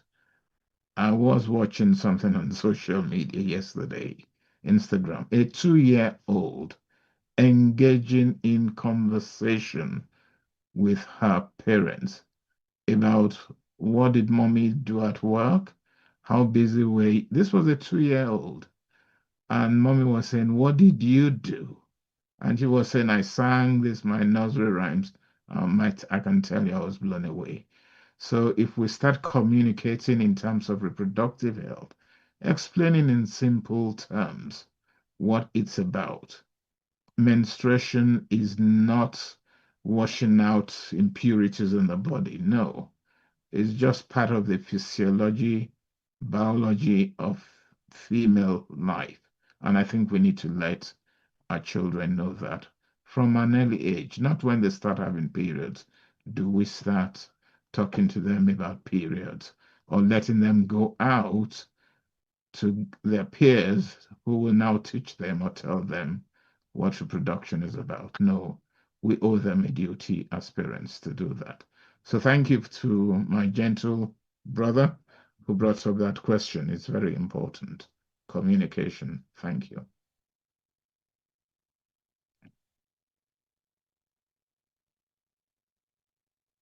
All right. While we wait, let's go back. You still have more questions? I have some myths here. I want the professor to just bust the myths. Some of them are one, some say menstrual cramps are normal and cannot be treated. Some of the myths that people believe menstrual cramps are normal and cannot be treated. Is that true, doctor? Professor, sorry. Menstrual cramps are things that occur because during menstruation you've got some prostaglandins. These are chemicals that make the uterus contract. Again, if you have a very heavy period with blood clots forming inside the womb, you will hear some women saying it looks like a piece of liver. You can imagine a lump of clot, blood clot, trying to extrude, trying to come out through a very tiny channel, the neck of the womb. That's going to be distended, and that creates pain. So, yes, menstruation comes with pain, but it's treatable. We've got paracetamol, we've got ibuprofen, and it depends on the severity of the pain. And I would say speak to a doctor. When people say take your medication every 3 times a day, that's a paracetamol or codeine. I usually say, well, if what's your pain score? It's 10 out of 10. When you take paracetamol, what is it? It goes down to 6 or whatever. What I usually tend to tell people is, well, there's no reason why you cannot mix paracetamol with naproxen or ibuprofen, whatever, or mefenamic acid, and you take them at intervals. So, point one, you take your paracetamol. Maybe in 3 hours, you take mefenamic acid or naproxen. Then, point eight, the eighth hour, you take your paracetamol again. And all of that is to suppress the pain. You're not going to cure it. And one of the other things I'm going to say is we have to make sure we have excluded other organic problems such as adenomyosis, endometriosis. Once we've excluded that, then we treat the menstrual pain, as we have been told, as pain. People have back pain, and how do you manage back pain? Analgesia, pain relief. Thank you. Thank you. Thank you very much. So back to our participants. More questions? All right, I think okay. Lady, Dr. O has a question. Thank you. Not really a question, but if there's anyone who wants to share their own experience as well in the audience, you can ask. someone may, be waiting to share an experience, not really ask a question. So if there's anyone who has, personal experience, it's a safe space to talk. You can share. Thank you.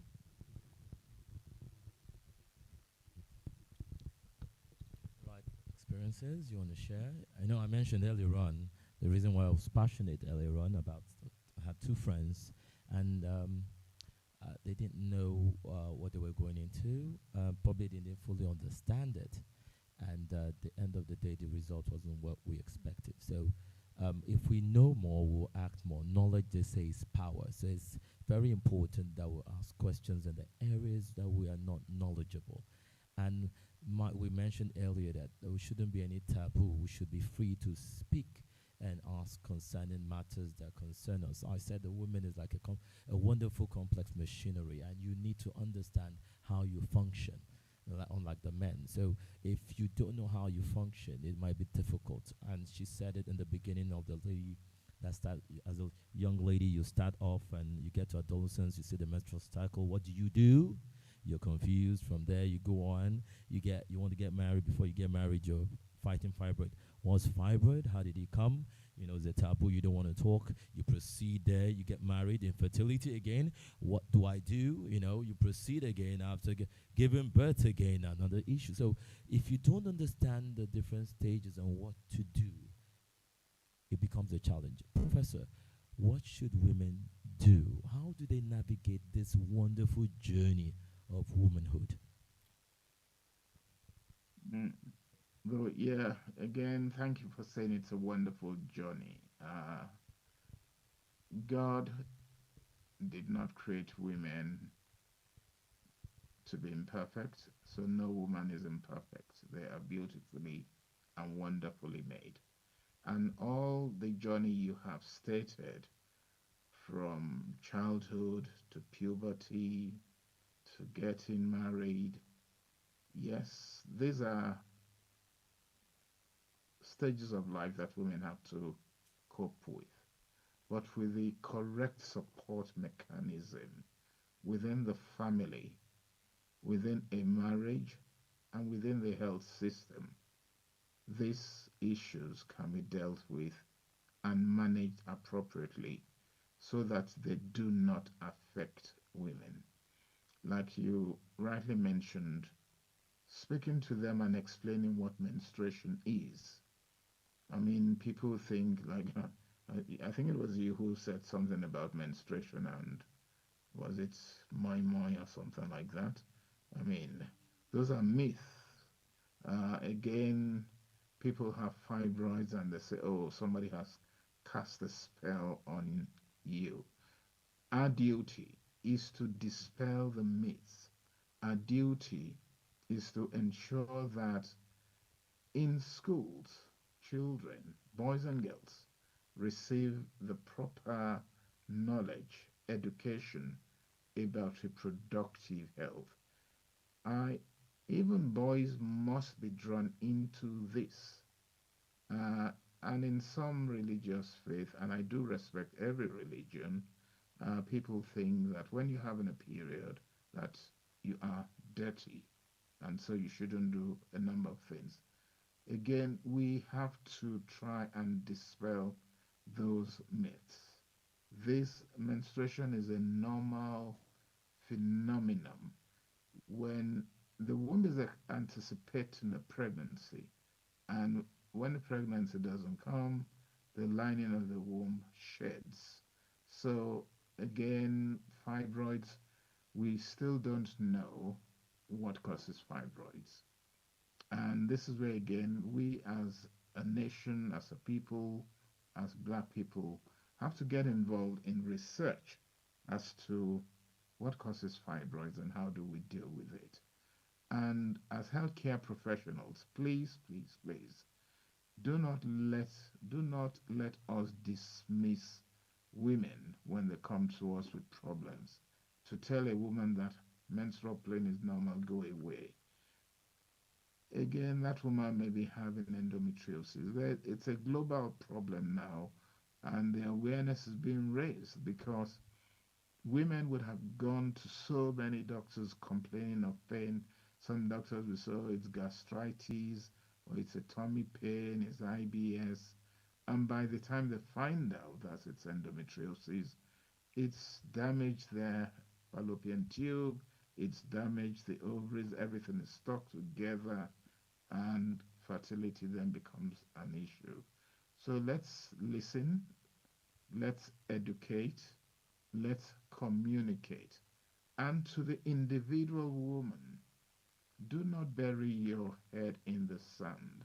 When you have a problem that's not going away, seek help. My Gynae Foundation is there. That is why it is there. That's why the community is there. And my Gynae is not the only one. I'm sure there are other movements in Nigeria that can provide such help. But like I said, um, pain control, there's treatment for subfertility. If managed adequately, people fall pregnant. And God has given us that wisdom to deal with these issues that you have raised. It's not a curse on women, it's what makes them women. It's what makes them different from men. Thank you. Thank you very much, Professor. Well said. Wow, we've been educated once again, and we're so glad to have Professor with us. I know some of you have questions in your mind, but after the short break, you can come back and ask more questions because he'll be available. I want to thank the professor for the time, and we'll be moving on to a short break because I know some of you want to stretch your legs and your arms. So we plead with the professor, please bear with us after the short break. We'll be back with more questions. All right, so thank you. So I think one of our, we have a short advert now that's going to be shown, Polaris Bank. So please, take a look. And yes, we will be back shortly. Thank you. Thank you.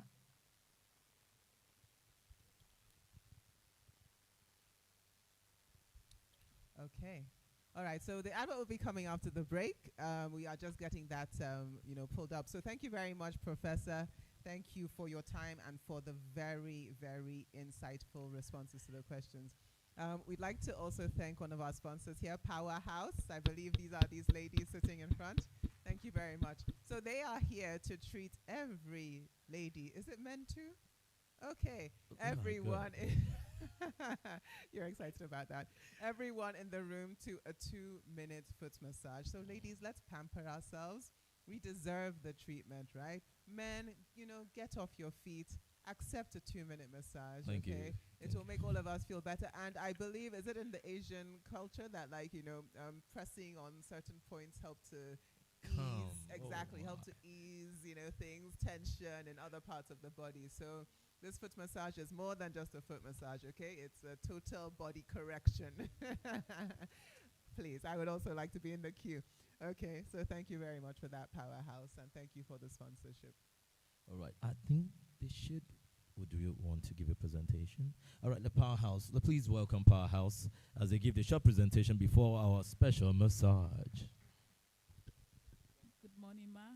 Good morning, Taz. Good morning, everybody. My name is Daramola Lainka. I'm a representative of Powerhouse. We are a hub that deals with different types of things. We do spa. We offer services like a restaurant as well, like food natural. We have a brand called Seaside Lounge. We also have a gym equipment center where you can come and buy your equipment. And we also have a spa. What are we into in the spa session? We are into a massage, facials, body therapy, laser hair removal, teeth whitening, and particularly about massages. We offer different kinds of massages: Swedish massage, deep tissue, hot stone, aromatherapy massage, etc., etc. Thank you very much, Ma. So please, let's check them out. It looks like they'll take care of all our ailments, okay? At least the ones they can reach from the outside. All right, so ladies and gentlemen, thank you very much. You've been patient. Thank you for all the participation. We are going to take a 10-minute break now, please. So let's stretch our legs. Let's use the ladies. If you need to find it, just go back towards the reception and turn right before you hit the bar area. That's where the ladies is, and the gentleman's is just on the other side. So yes, 10 minutes. Let's be back here at 11:45, please, and then we'll continue with the lineup of other, workshops and discussions that we have. All right. Take care. Thanks.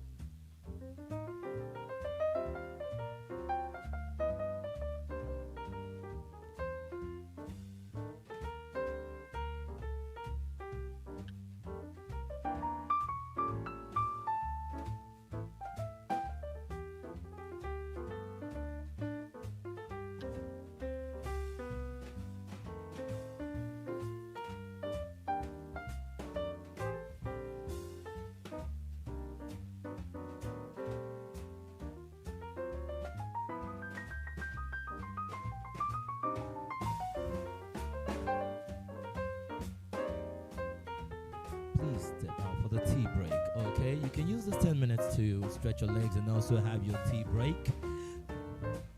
Step outside for the tea break, please.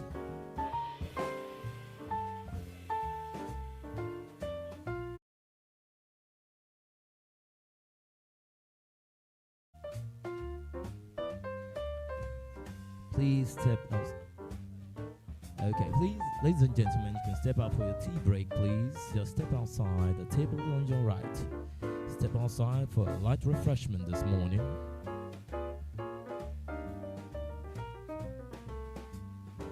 right, so we have tea, which is waiting for you outside on the tables. So if you just step out and look to the right, please do enjoy the refreshments being provided. Thank you.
there is an opportunity, like we mentioned earlier, to have a foot massage in there.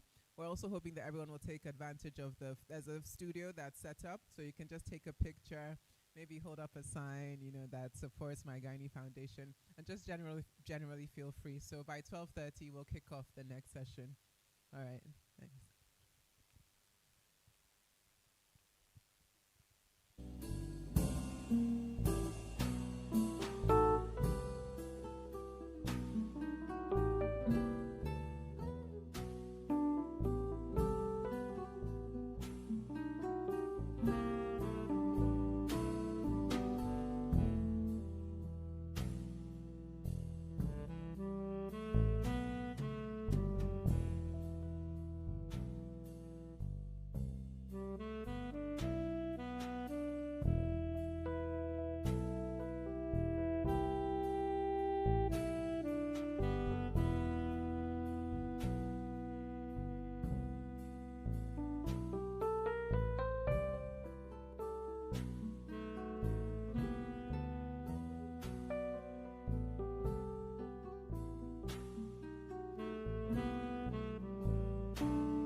welcome back to ourselves. I hope we all enjoyed the short lunch break.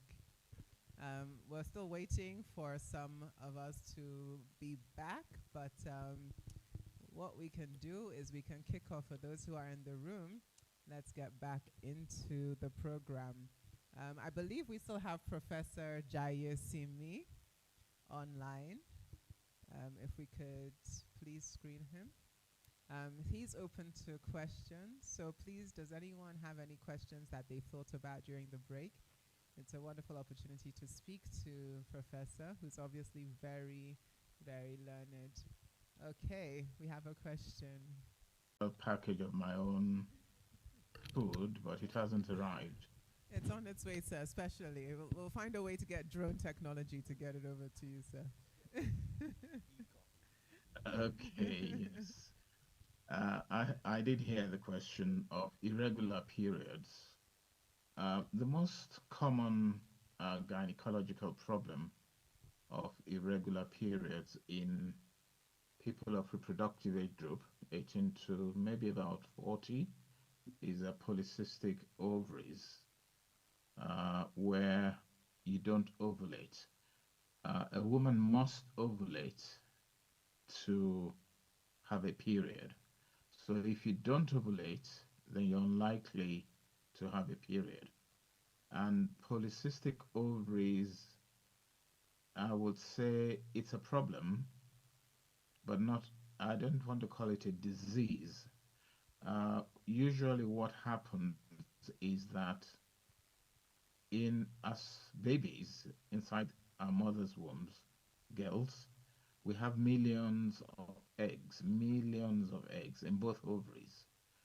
And when we get to puberty, that's when we start ovulating.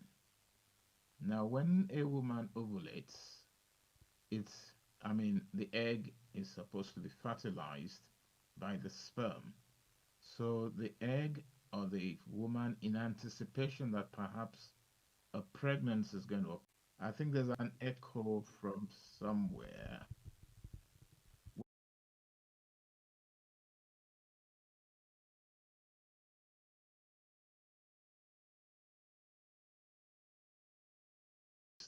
But in the true sense, they're not cysts, they're immature eggs. And that's what causes irregular periods. And what do you do? Depends on what the woman wants. There are some ladies who are happy if they've received that explanation, that is just that they're not ovulating. So they are happy in the sense that they don't have to worry about having periods and having to buy sanitary wear, which is expensive. The main problem with polycystic ovaries is when you now want to have a baby, if your periods are still irregular because you're not ovulating, then getting pregnant will be delayed. But there is treatment for it. Various types of treatment. You will hear also people talking about polycystic ovarian syndrome. PCO is what I've just described, just the immature eggs.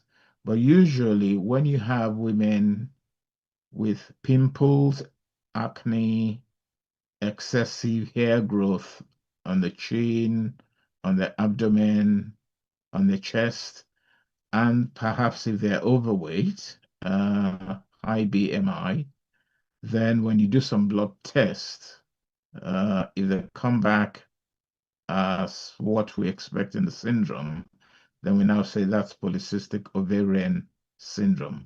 So that's the main cause of not having periods regularly. Very rare causes will include things like infertile ovaries, where the ovaries have not developed, but it's not a common condition.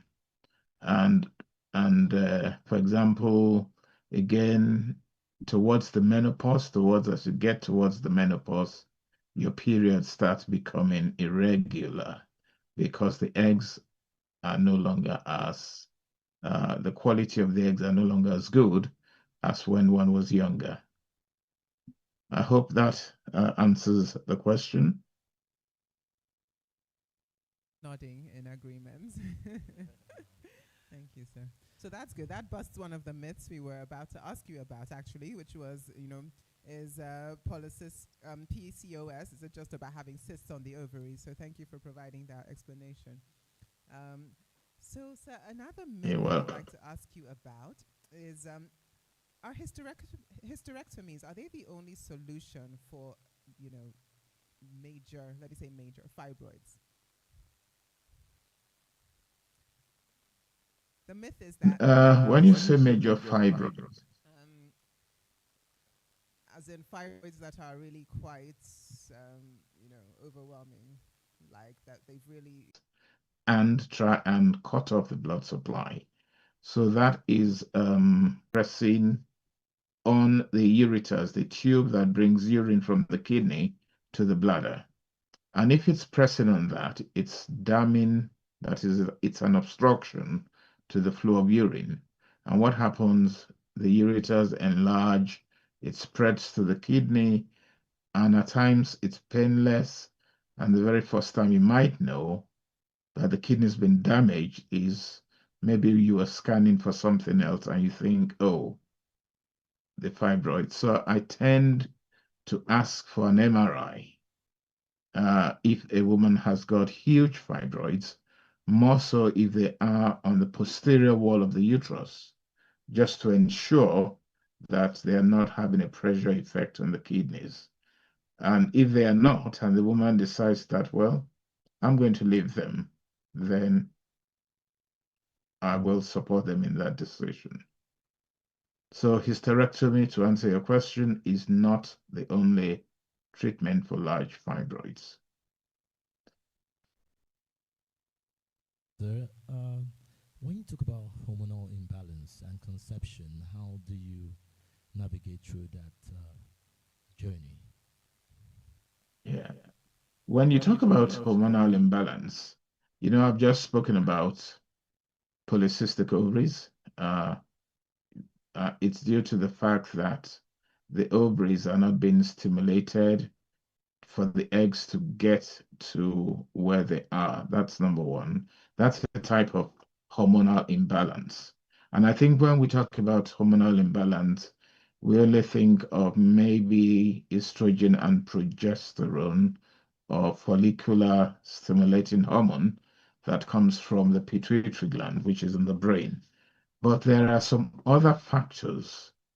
Thyroid problems, for example, the hormone thyroxine, if it's too low or if it's too high, hypo or hyperthyroidism, can result in women not ovulating.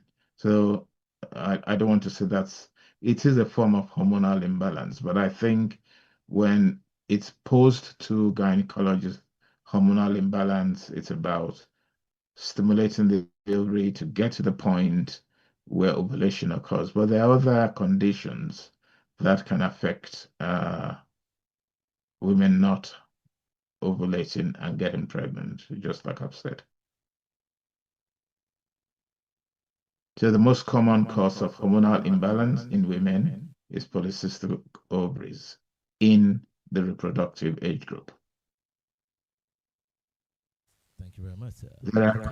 There are rare genetic conditions which are not common. That's where the gland in the brain, the pituitary gland, does not produce enough follicular stimulating hormone to stimulate the ovaries to produce estrogen, and which then goes on to stimulate the ovaries to let the eggs develop.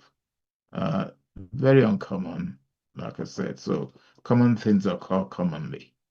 And the other thing, when you talked about hormonal imbalance, hyperprolactinemia, again goes back to the pituitary gland, where if you have a tumor, what we call pituitary adenoma in the brain, it's not cancer, the woman tend now to produce a lot of prolactin.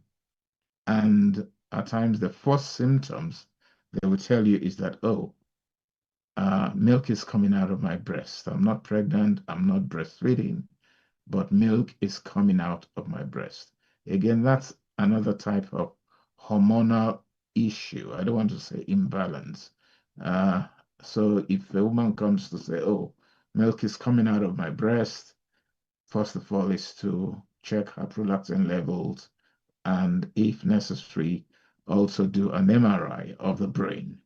And if it's a pituitary adenoma, there is treatment for it. So it's not, as we say, a life sentence. Thank you.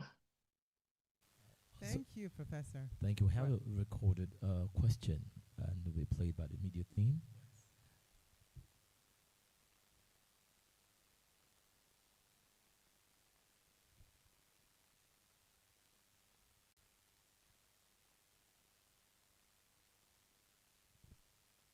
Okay. Well, All right. So thank you. Okay.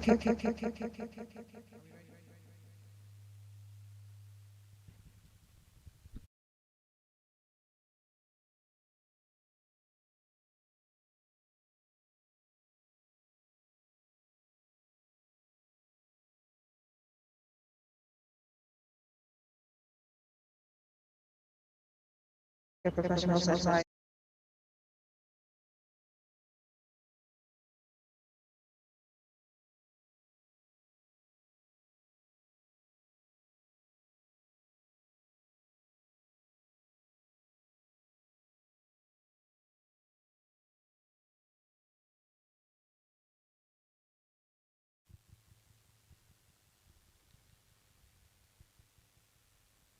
just a minute, we're playing it again.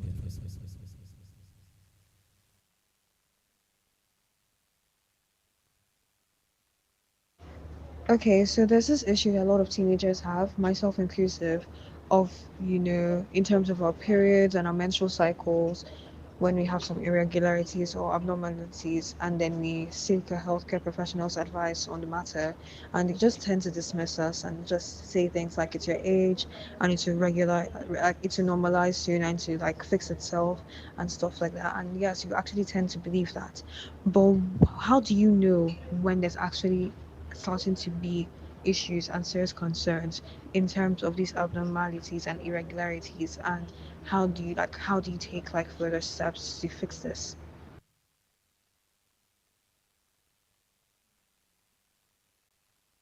Loud and clear, and I think I have addressed it as well. It's unfortunate that a patient will go to a doctor, and I'm assuming that this is not somebody who is 45 or 50. This is a young person complaining of irregular periods, and they say it's polycystic ovaries. The other thing I can say is we have what we call dysfunctional uterine bleeding.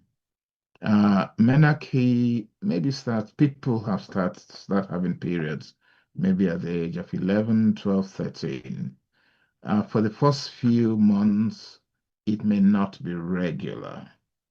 That's because, again, ovulation is just about embedding or becoming normal. At that time, a young 18-year-old, 17-year-old who says, my periods are not regular.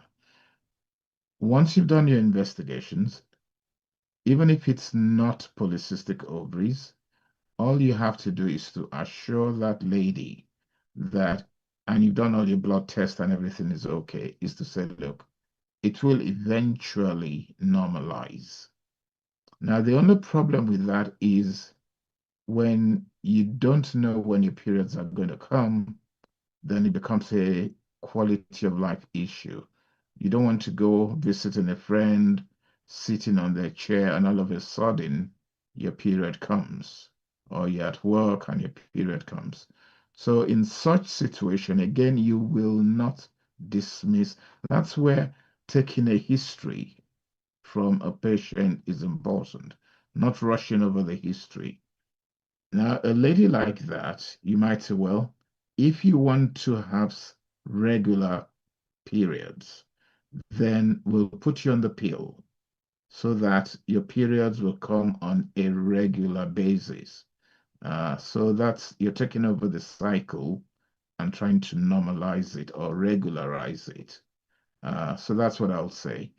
We shouldn't dismiss people who present to us with problems. And like you've heard today, if you go to a doctor and you're not happy with what they've told you, seek a second opinion somewhere. Ask if go to another doctor and present yourself to them. You will find the solution eventually. There is a question on the chart. Sorry, did I answer your question? Yes. Or was that recorded? It was recorded and it's been Was that answered. the Was it recorded? Yeah, that was the recording. Yeah. So there's a question on the chart that says which treatment type between I think it's uterine artery embolization and high intensity focused ultrasound is better considered for a woman who has had a miscarriage due to one 9 centimeter submucous fibroid and still wants to conceive. A 9 centimeter submucous fibroid is relatively big and it's pushing into the cavity where the baby should stay. There are different approaches, and it's difficult to say one is better than the other. What perhaps most people might want to do is to resect the submucous fibroids, that is to shear it off or cut it off, going through the cervix using something like a sharp scoping instrument to slice off the fibroids. That's one way of doing it. High intensity focused ultrasound again can be used. You target it, you do your ultrasound, you know where the fibroid is, and then that's where you direct your beam to.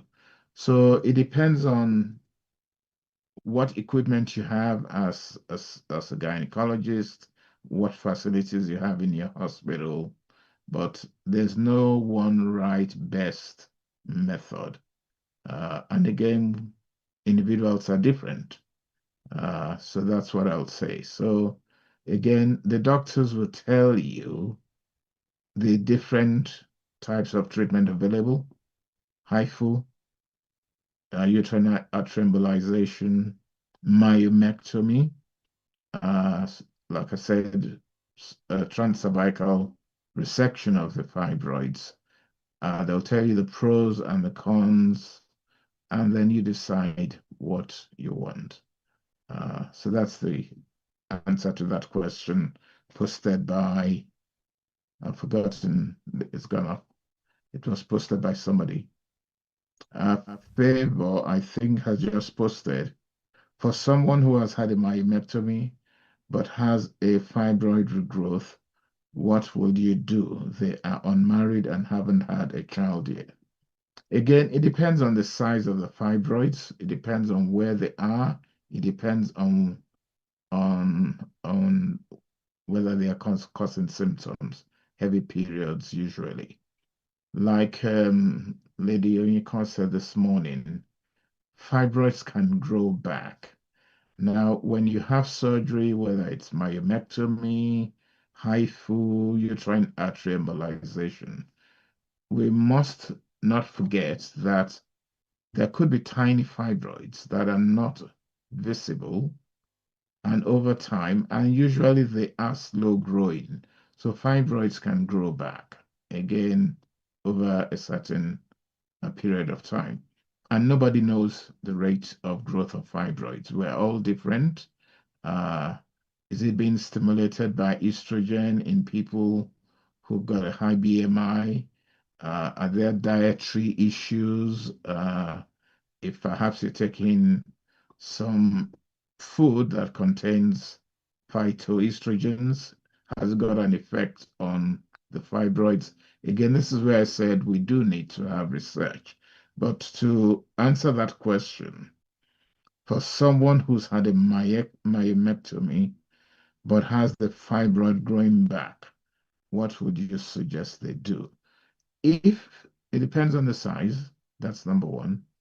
If depends on the period, it depends on where they are. If it's not distorting the cavity, then and they can control the bleeding with medication and the fibroids are not huge, then I will say they should just wait and keep perhaps having scans done every 6 months to see how fast or how big they are growing. If they're not getting any bigger, there's nothing to worry about. Then when you get married, then you try for conception and then see what happens. Yeah. It is often said that there's relationship between food and fibroids. If yes, what foods should one avoid or limit dietary intake that predisposes one to the recurrence fibroid? I've just mentioned phytoestrogens, that is food that contains estrogens. I think perhaps yam is one of them. Plants, a lot of plants do contain phytoestrogen. I'm not into, I'm just still trying to get into herbal medicine, but I won't be able to tell you specifically what food contains phytoestrogen. I know yam does. I know yam does because Igbora has the highest twinning rate in the world. And people are saying, what's going on in Igbora? Is it the food they eat? So there is a link between fibroids and the food we eat. And there's also a possible link between vitamin D deficiency and fibroids. You know, up front, I said we don't know why people get fibroids. Now, it's commoner in Black people. So the white people, no, they don't care. So they're not going to spend money doing research to find out why do people have fibroids? Why do Black people have fibroids? So it's up to us as Black clinicians and scientists to try and probe and do investigations to find out what triggers the growth of fibroids. I mean, you know, I'm sure some people in the audience or online will know about keloids. Again, keloids are fibrous tissue, commoner in the Black race. Again, the question is, why do we have keloids?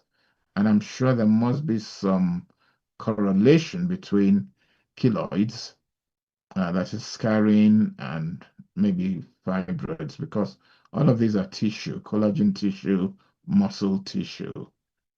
So we do need somebody to look at this on a research basis to find out the cause. And if we know the cause, then we can treat or even reduce the growth of fibroids. But at the moment, we don't even know why people have fibroids. Ria, does that answer your question? Yes, sir. Thank you. All right, thank you. The next questions from Tolu Lopez says, Wow. can you share briefly on the types of myomectomy? If I understand your question, I might say there are two types of. The original, when you say myomectomy, is that you're taking out the fibroids. They're like little balls, little eggs within the muscle of the uterus. So if you're doing a myomectomy, effectively what it means is it's a surgical procedure. You cut through the abdomen, then you get to where the womb is, you make an incision on the surface of the uterus, and then now start plucking out or dissecting out the fibroids, depending on where they are.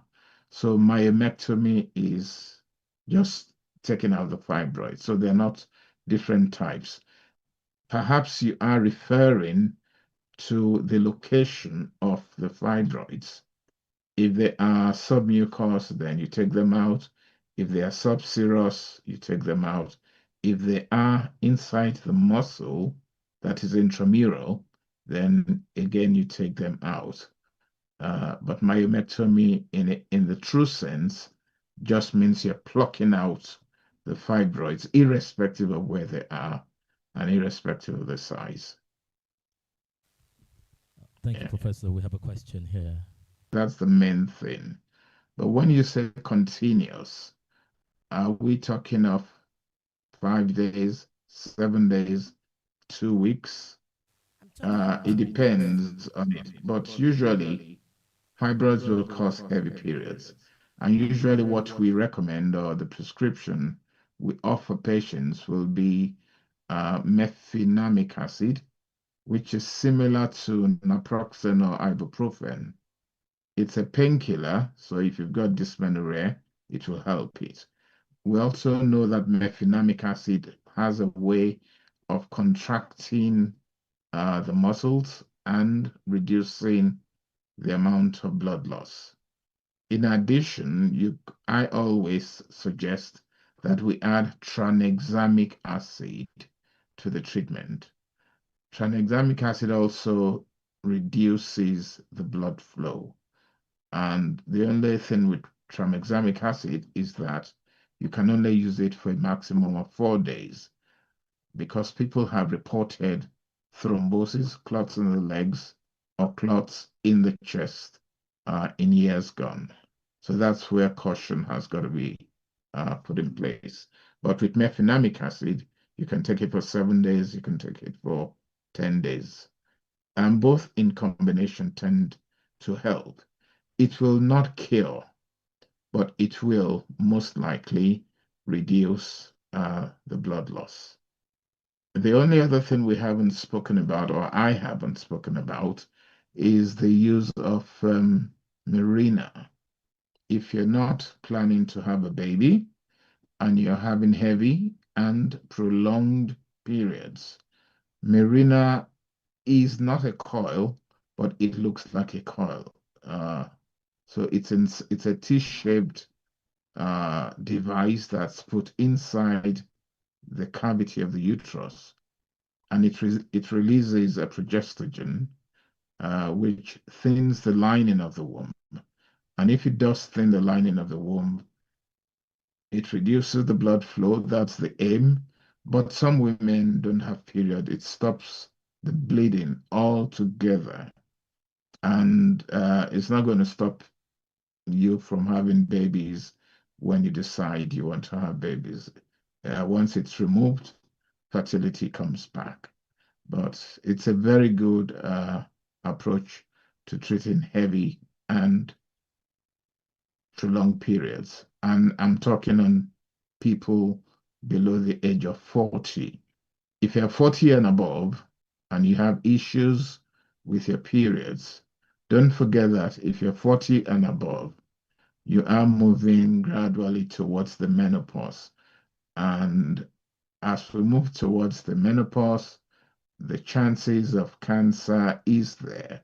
So usually the treatment management might be slightly different, but I won't go into that because that wasn't a question. So I'm limiting it to the reproductive age group. Professor, thank you very much for sharing the wealth of information with us that you have. I'm sure a lot of we are going to move on to the next session now, which is called Safe Spaces. So we are going to have a few ladies join us in the front now. Are we ready? We have Oyinkan Shisonya. We have Mrs. Dolakwa Daramola. We have Pearl.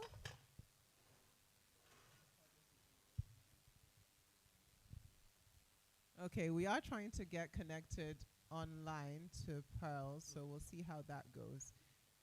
So one of the key things that we've been here. I'm very happy and good afternoon. I see a lot of faces. Thank you all so much for coming. Thank you. Very appreciative.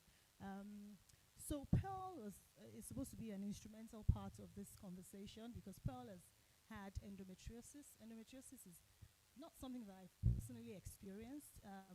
So it would have been very wonderful to hear from Pearl. I hope that she can connect and we can, get to speak with her. She's saying she's gone through this, she's gone through that.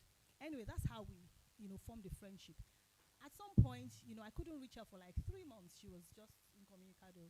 When eventually she reached out, because I kept on calling, I kept on sending messages. She lives in South Africa. And like, she drew the thing that, I will not let you go except you bless me. So this cannot be overemphasized. I don't know if I've answered the question. I think I've rambled on a bit, but, I'm so, passionate about this thing that, if you look inside of my stomach, you just see that I'm just excited. So I'm happy about, what we're creating. I want my GYNAE support group to be not really a household name, but when you ask people for toothpaste, they will mention some brands. I want it to be like a brand name that before you go and speak to a doctor, why did I have 4 major surgeries?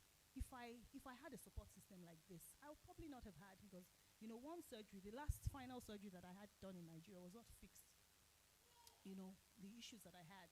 So if doctors are taking details, if there's research being done, you would have known that that process that you used the first time, the second time, did not work. So you did not need to use it the third time. Do you understand? But if this was erectile dysfunction, for instance, that affects men, there's a solution for it. Women's health needs to be prioritized. Health needs to be prioritized. We need to destigmatize. There's so much stigma. Earlier on, I talked about moi moi. When we're in secondary school, they say, don't touch my moi moi because once you touch it, if you're on your period, the moi moi will not form. And honestly, for the life of me, I also believed it. Like, we'll tie one thing, not something, and put it on it so that the moi moi can be done. I don't know if it's true, but things like that, like it's unbelievable. Like, people cannot talk about their periods. People are so ashamed. I have friends who tell me, you don't talk about this. The doctor, and his man looked at me and said, madam, you are playing with your life. You're a walking stroke patient. You can drop dead any time from now. And that was when I kept on. I was like, what? I sat up and I was like, okay, I don't want to die. You see, it's when you are hit with that, when they tell you, okay, madam, the spirit of death is following you closely behind, and you are not even aware of it. And that's what's going on with a lot of us. If we can only open our eyes of the spirit, you will see death closely walking behind. I didn't understand that until I remember something happened when I was quite young, and my mom went to see our older brother, and she came back and said, I saw death. She said, I said, what's death like? She said, that was what I was a young guy. I was like, what's death? What does death look like? She said, I don't know, but I saw that thing that I saw is death, sir. It's like a skeleton, and it was hanging up, moving close. And a few days after, of course, we had the news that he had died. And that picture stuck in my mind. So when the doctor said, you could die anytime from now, that thing, the picture I saw was, okay, maybe death is really that skeleton thing. And I was like, it's not my time. I have plenty of things to do. I've not seen my grandchildren. I've just done 50th birthday. I was 49. I started thinking of all the plans. I already told everybody in my house that this is my time. All of you have grown up. It's my time to shine and look young and age backwards like you, and actually reach for the stars and gain the world. When you've served everybody, you want to achieve something. And I said, I've helped all of you to become who you are, including you, Mr. Oga, plus all you, these children. Now is my time, and then death wants to take me like that. No, I won't agree. So I told the doctor, so what is it? And that was when I started to understand. And I thank God because my GYNAE became a safe space for me. I remember her coming to the hospital even after the surgery with our people, and we had a very lovely chat. And I was like, I want to be friends with these people. They seem to know, they are young and they know so much. And then I also began to realize, when they told me their story, they were like, why am I feeling my own habit? I don't have a problem. How can somebody go through 4 surgeries? I only went through one, this one. Okay, well, when you give birth to, it's not easy. So, but I just realized. Then it made me realize one thing too. You're not alone in the world. If you think that your problem is the worst, you are joking. You don't know anything. When people sit down, people that are looking just as good as you, who look nice, moving around, driving nice cars, when they sit you down to tell you health issues, you see that some have food but cannot eat. It's very true. It's very true. You just thank God for your own. So sometimes, and this is bad, but sometimes misery loves company. When you know that, okay, I'm not the only person that is sick, or I'm not the only person going through, it gives you a space to actually talk about what you are going through. And I was talking to someone that was like, this fibroid thing, and fibroid. She was talking, and because she's my friend in church, she kept on quoting the Bible, and I kept on looking at her. And she kept on saying, God will do it. I have faith in God. I looked at her, I said, God has done it already. I don't understand. This knowledge we keep having every day. Knowledge is just like somebody telling me now that I'm still waiting on you. You want to wait me. God has given you something there. Surrogacy is there. Adoption is there. All this one is because if you are not ready to have children, say you don't want yet. Not that I can't have. Because why is God? God is the author of all knowledge. He's the light. So if he gives all these people all this knowledge, what is it supposed to be for? Who is it supposed to be for? Is it not for the children of God? And then you sit down. The Bible already said, none shall be barren in the land. And then you are waiting. What are you waiting? I was saying to my friend, you are just stingy. You don't want to spend money. Some people have gone to school to learn about these things, and you are still waiting.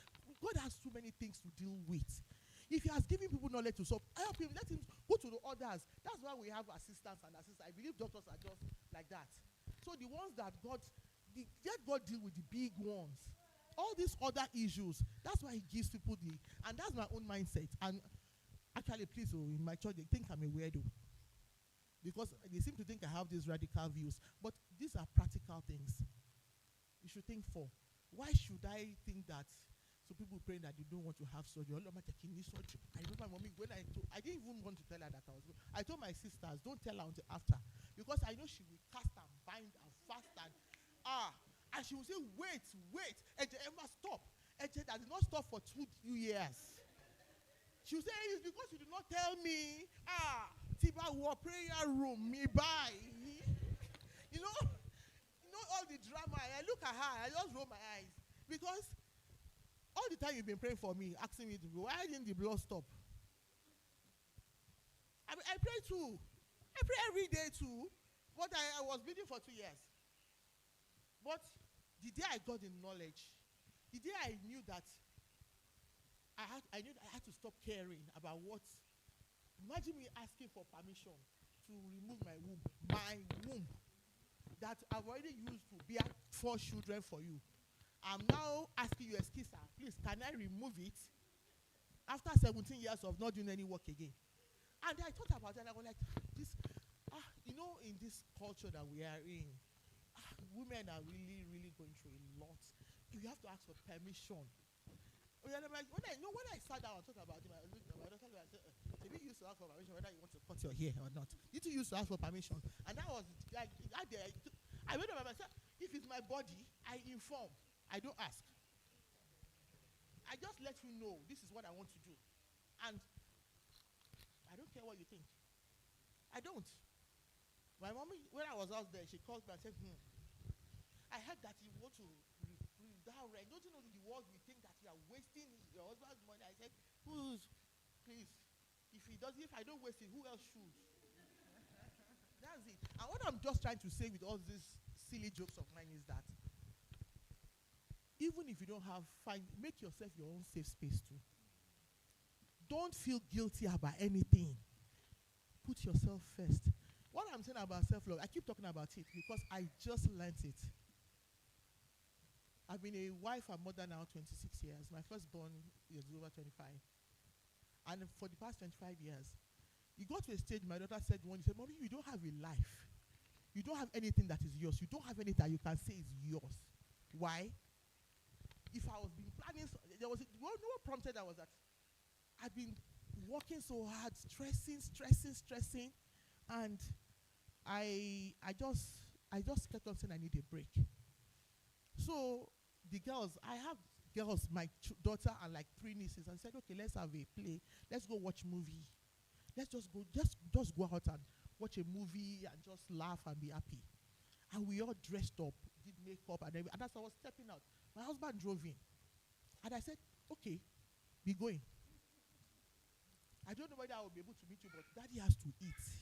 And when he eats, I don't know whether he wants to tell me about his day. And then when that one is true, he might say I should help him do something. So if I meet you, I meet you. And my daughter looked at me and shook her head and said, you don't. So that man cannot feed himself, Abi. For once, he cannot give himself food. And I looked at it. I was like, I'm really spoiling this man. Oh. I will wake up in the morning, put his clothes on the bed, even to his singlet, and I will pick everything, put there. And I used to think that was my duty. And that I wasn't a good wife, because if I didn't do it, I would not be a good wife. And I forgot myself totally in being a good wife and mother. I have 4 kids, different lines. When my first daughter was doing law, I became a lawyer.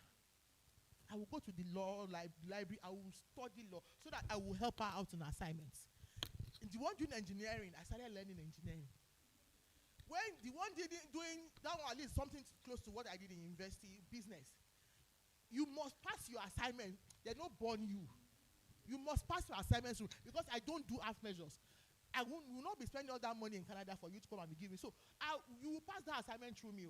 But it was also taking a toll on me too. I didn't have time for myself. I didn't have time to even relax. I'm pleasing husband. I'm making sure the children are on the straight and narrow. And if you see prayer, God, I can pray for Africa. And there's one day, my son was listening to my prayer. I called him to say, join me in this prayer. And we prayed. I was speaking from my husband to his business, then the firstborn to our school. This one, I picked. And then before we knew it, 1 hour. So I said, God, keep me so that I will enjoy the fruit of my labor. That was just it. 2 seconds or 3 seconds for myself.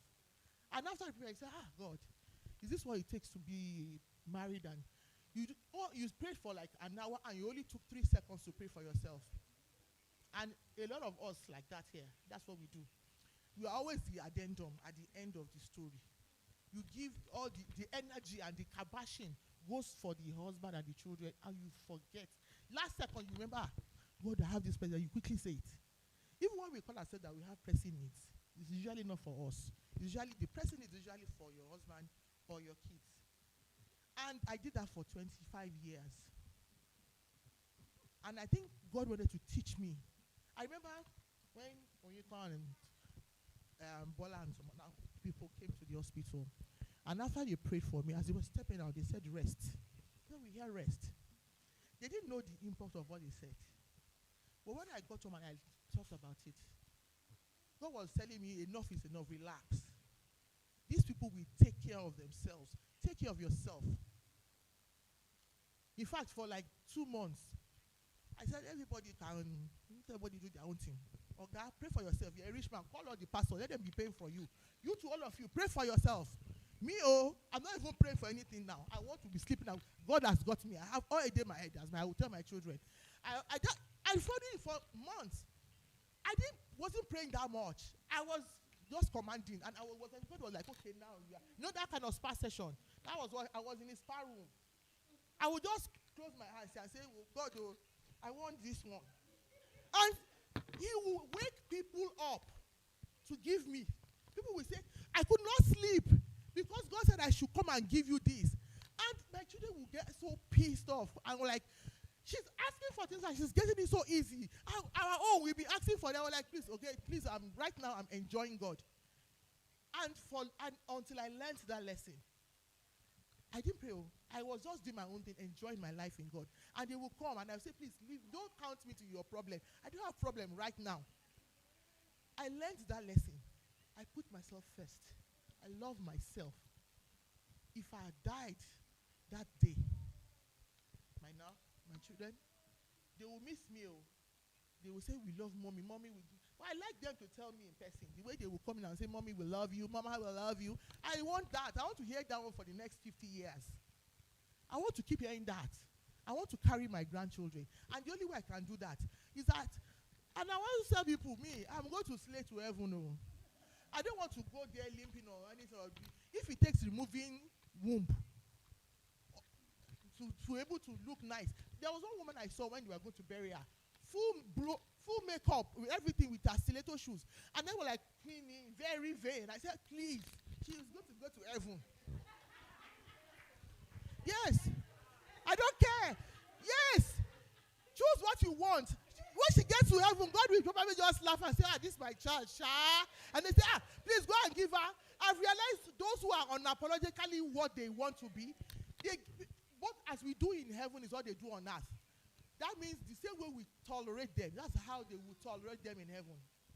And they will say, put her in AC room, put her in the bed because she likes good things. Amazing. But if they know you have a slave mentality, you probably be the BBQ in heaven. In my father's house, there are many mansions. Those people that like mansions on earth will stay in mansions in heaven. And if you like to manage for God, they will say, there's so much people now. Still put them in the BQ first. And then the people that like to be in front, they will say, well, this is a safe space. A real safe space. Amazing. And I really want to just buttress what she said. This is the essence of a safe space where you can express yourself. Not say the qualities of a safe space is where you can express yourself. And she's done that. And that's what we want you to come into. A place where you can express your feelings. You can talk to you. You met my gynae and you went there and said, oh, this is what's happening. And you started off a conversation. You didn't stay alone. You had a conversation. And then you had support. She became your safe space. And I was not ashamed. Not ashamed. So we need to learn that. Don't be ashamed. Get somewhere where you can get help and express yourself. Don't be alone. Amazing. Put your hands together for her. What a wonderful experience. Wow. Now we're in a safe space. So you can be safe here, right? You agree? We can be safe here. You can express your feelings. You can share your ideas, your experiences. That can be, okay, we have somebody else. Put your hands together for her. She's in a safe space too.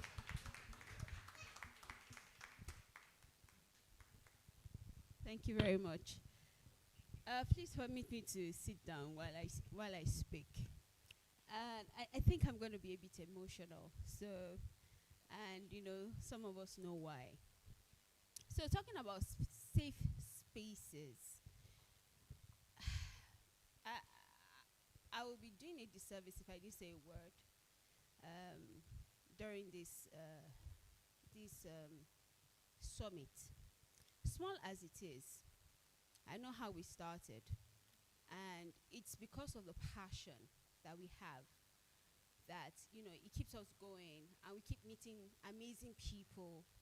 Every single person in this room, amazing people we have met in our journey to bring us to this point where we're able to have this kind of vulnerable moments, vulnerable conversations that can bring hope to other people. And Oyinkan, I don't want it to look like, we're kind of like glorifying you. No, but it's more like speaking to the virtue God has deposited inside of you to reach women. You are my sister, my friend, this partner. I don't want to say partner in crime, so to speak. We know how we roll. But, my journey, my gynecological journey, health journey, has actually been profound. And Oyinkan is key to that journey. Yes. As a matter of fact, I think 2 years ago, I started to make some critical decisions in my health because I met Oyinkan. And, she flippantly said, oh, I had 4 major surgeries, and she was flicking her hair and her lashes were on point. And I'm like, what?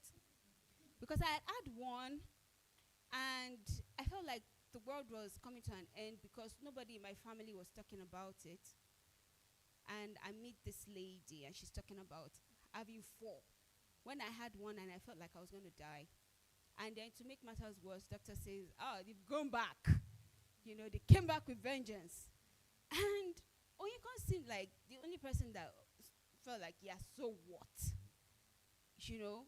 And that gave me like a mind shift. I started to look at the world differently. And I started to feel like I could fight for my life. And so my sister said, Bolale, what happened? I said, Oyinkan happened. She said, what does that even mean? I said, she's had 4. I had 1. So what happened to me? You know, so thank you for allowing yourself to be used by God, right? Your story touches lives just like it's touched mine, and I was able to pick up and fight. Because at the point when I met you, I had lost the strength to fight because I felt like I was alone. I felt like I was cursed. I felt like maybe there was something wrong with me. Not to me.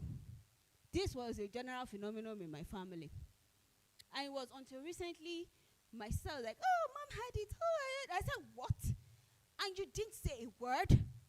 So, you know, it can actually be debilitating to women that we don't speak up. We don't say what really matters because we feel like, oh, it's a taboo, it's something you shouldn't talk about. We just take it to the Lord in prayer, which is very good. And then we hide behind prayer. And that way, because we're not talking about it, we're not seeking help, things are getting worse. We think it is wrong to talk about it, and no, it is not wrong to talk about it. So if you are here today, please, and you have anything wrong with you whatsoever, with your health, you are not alone.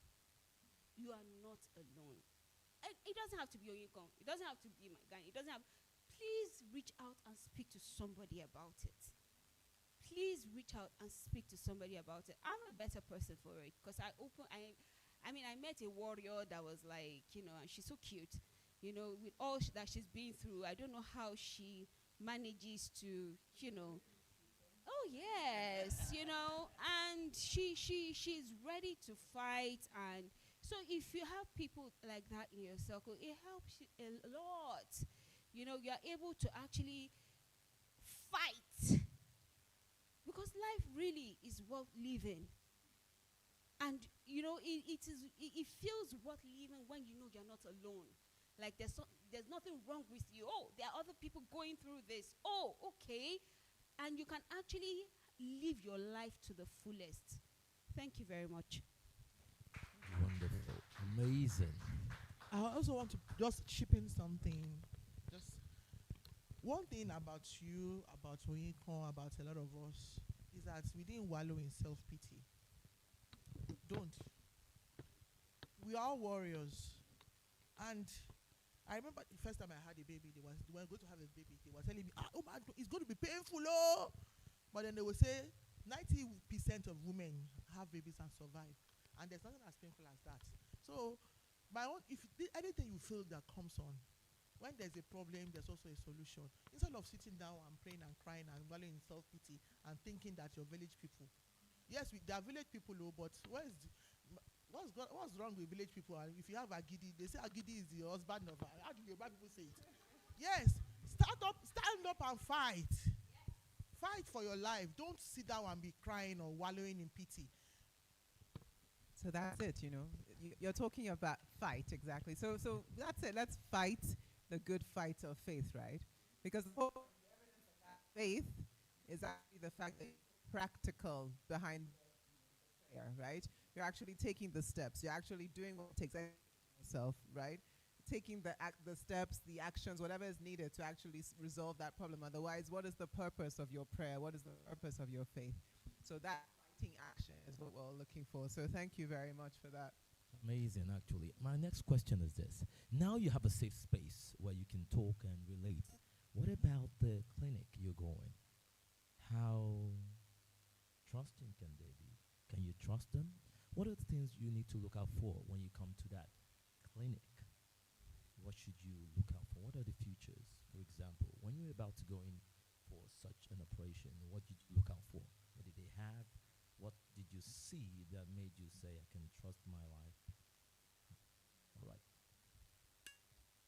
phenomenal question. Thank you for asking that question. And it's one thing I always advocate, that you have to connect with your doctor. Going to a doctor is like going to a mechanic with your car. If you take a Mercedes into a Peugeot showroom, garage, because they are all mechanics, they can, panel beat it and, bring it out. But you'll be looking like, 10 years. Finding a doctor means that, you have to do a few things. Prayerfully consider the hospital. You have to ask questions, ask the right questions. Research on them. How many surgeries have they done? What is their success rate? When you're speaking to the doctor, you have to be confident in what he's saying. You have to be comfortable with what he's saying. You have to feel like you're actually in the hands of God when you're speaking to this doctor, right? If, for instance, for any reason, the doctor says something that doesn't sit well with you, it's your sign that that's not your doctor. I always say that not every doctor is your doctor. Now, there are doctors, this is Dr. Rama here. Dr. Rama is a fantastic doctor. But she may not be everybody's doctor. She would have, her own people that God has sent to her.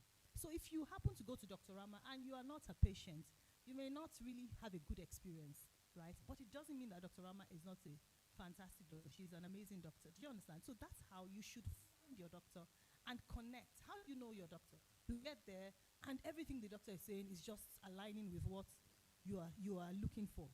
Now, you've done research, so you've heard that Dr. Rama is a fantastic doctor. She works in a hospital that is amazing, that their safety standards are impeccable and all of that. So that's number 2. But number 3, you have to connect with her. When she's talking, you have to feel like, okay, she knows what she's saying.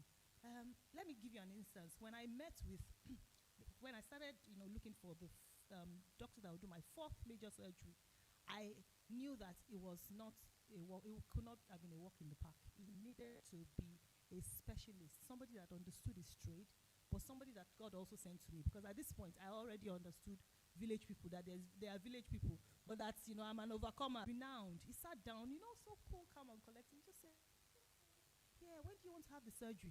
I couldn't feel his passion. I couldn't feel the connection. It just seemed like he was dispassionate. He has seen too many people with fibroids, so I was just one of the plenty. So I didn't think that he was my doctor. But renowned, everybody knows him. If I mention his name, you'll be like, he's a good doctor. I didn't connect, so I just left. I paid money. So I'm mentioning this, that I paid money for you. It's about finding the right. To the next, I consulted, and earlier on I said you can consult with as many as 10. If you haven't found the doctor, you haven't found him. So I kept on going. It seemed like there was a problem. People were looking at me like, does this one want to do this thing? But when I found my doctor, I felt like I was with God. Like I was so confident. In fact, my mother, at this time when I was going to have that last surgery, I was almost about 40, and she was still trying to baby me. I decided that I'm not even telling my mother. By the time I was, because she kept on crying, don't have surgery in Nigeria. People who do surgery in Nigeria, they die. And I was like, okay. I've done the other surgeries where you wanted me to, but they didn't get this thing right. I needed to find my own doctor by myself. So when I finally found this doctor, she said, there is a baby he's a baby doctor that I spoke to. I said, a baby doctor. I used to be, I'm not, even if he's a baby doctor, and I am assured. So of course, it wasn't the baby doctor that did my surgery, but my mom was concerned that, she was talking to a student doctor.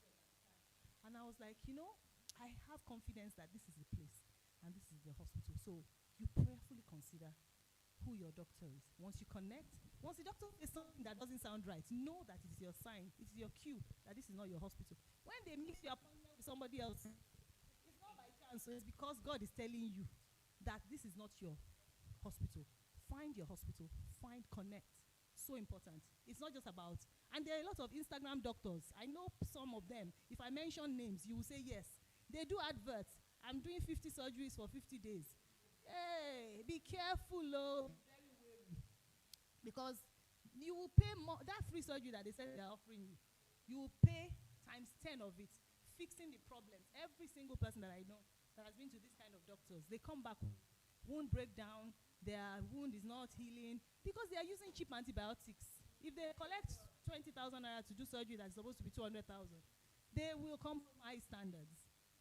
Cleaner will be your chaperone in the hospital. So you have to make sure that these things, it shouldn't be so. And that time, what was raining was, you don't have your children abroad. So my husband said, oh yeah, you're going to UK. That's where you're going to have your last baby and everything. So I said, okay, packed my things. And I went to like 3 hospitals in London. And first, I started antenatal in the 3rd one. And then one day I got back home and I told my husband, I said, I'm coming home.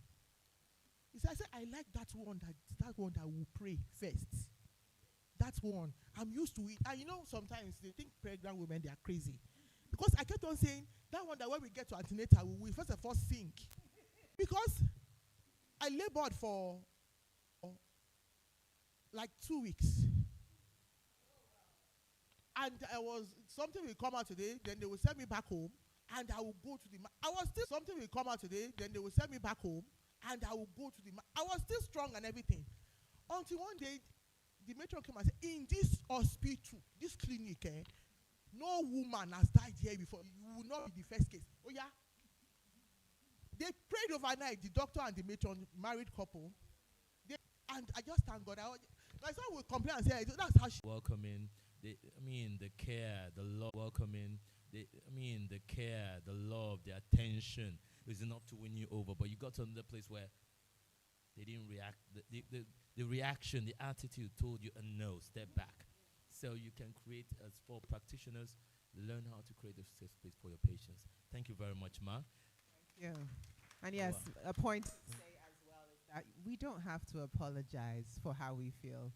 You know, when I was going through my own... All right, once again, let's put our hands together for our panelists. Thank you very much for everything. I mean, wealth of experience. You know, before you leave, make sure you contact someone. Express what you're going through and share with that. Maybe my gynaes were here. Remember, we should not be struggling with our finances now. Maybe you both need better banking options. What do you know about better banking options? I recently moved my salary account to Polaris Bank, and since then, it's been a smooth ride for me. They bought over my existing loan and gave me better interest rates and repayment terms. Are you serious? Yes, as a Polaris salary account holder, I can get personal term loan, auto loan, mortgage, 50% salary advance, credit card, and more without going to the bank. Really? I've got a personal term loan already. See, here's my credit card too. How do I make the move? Simple. Open a Polaris salary account on Vault. Use salary account as your referral code.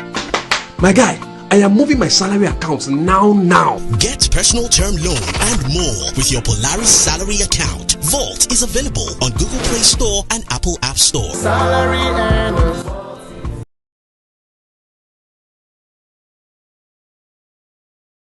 Our sponsors, Polaris Bank, our partners. We're open to more partners that will help push this vision.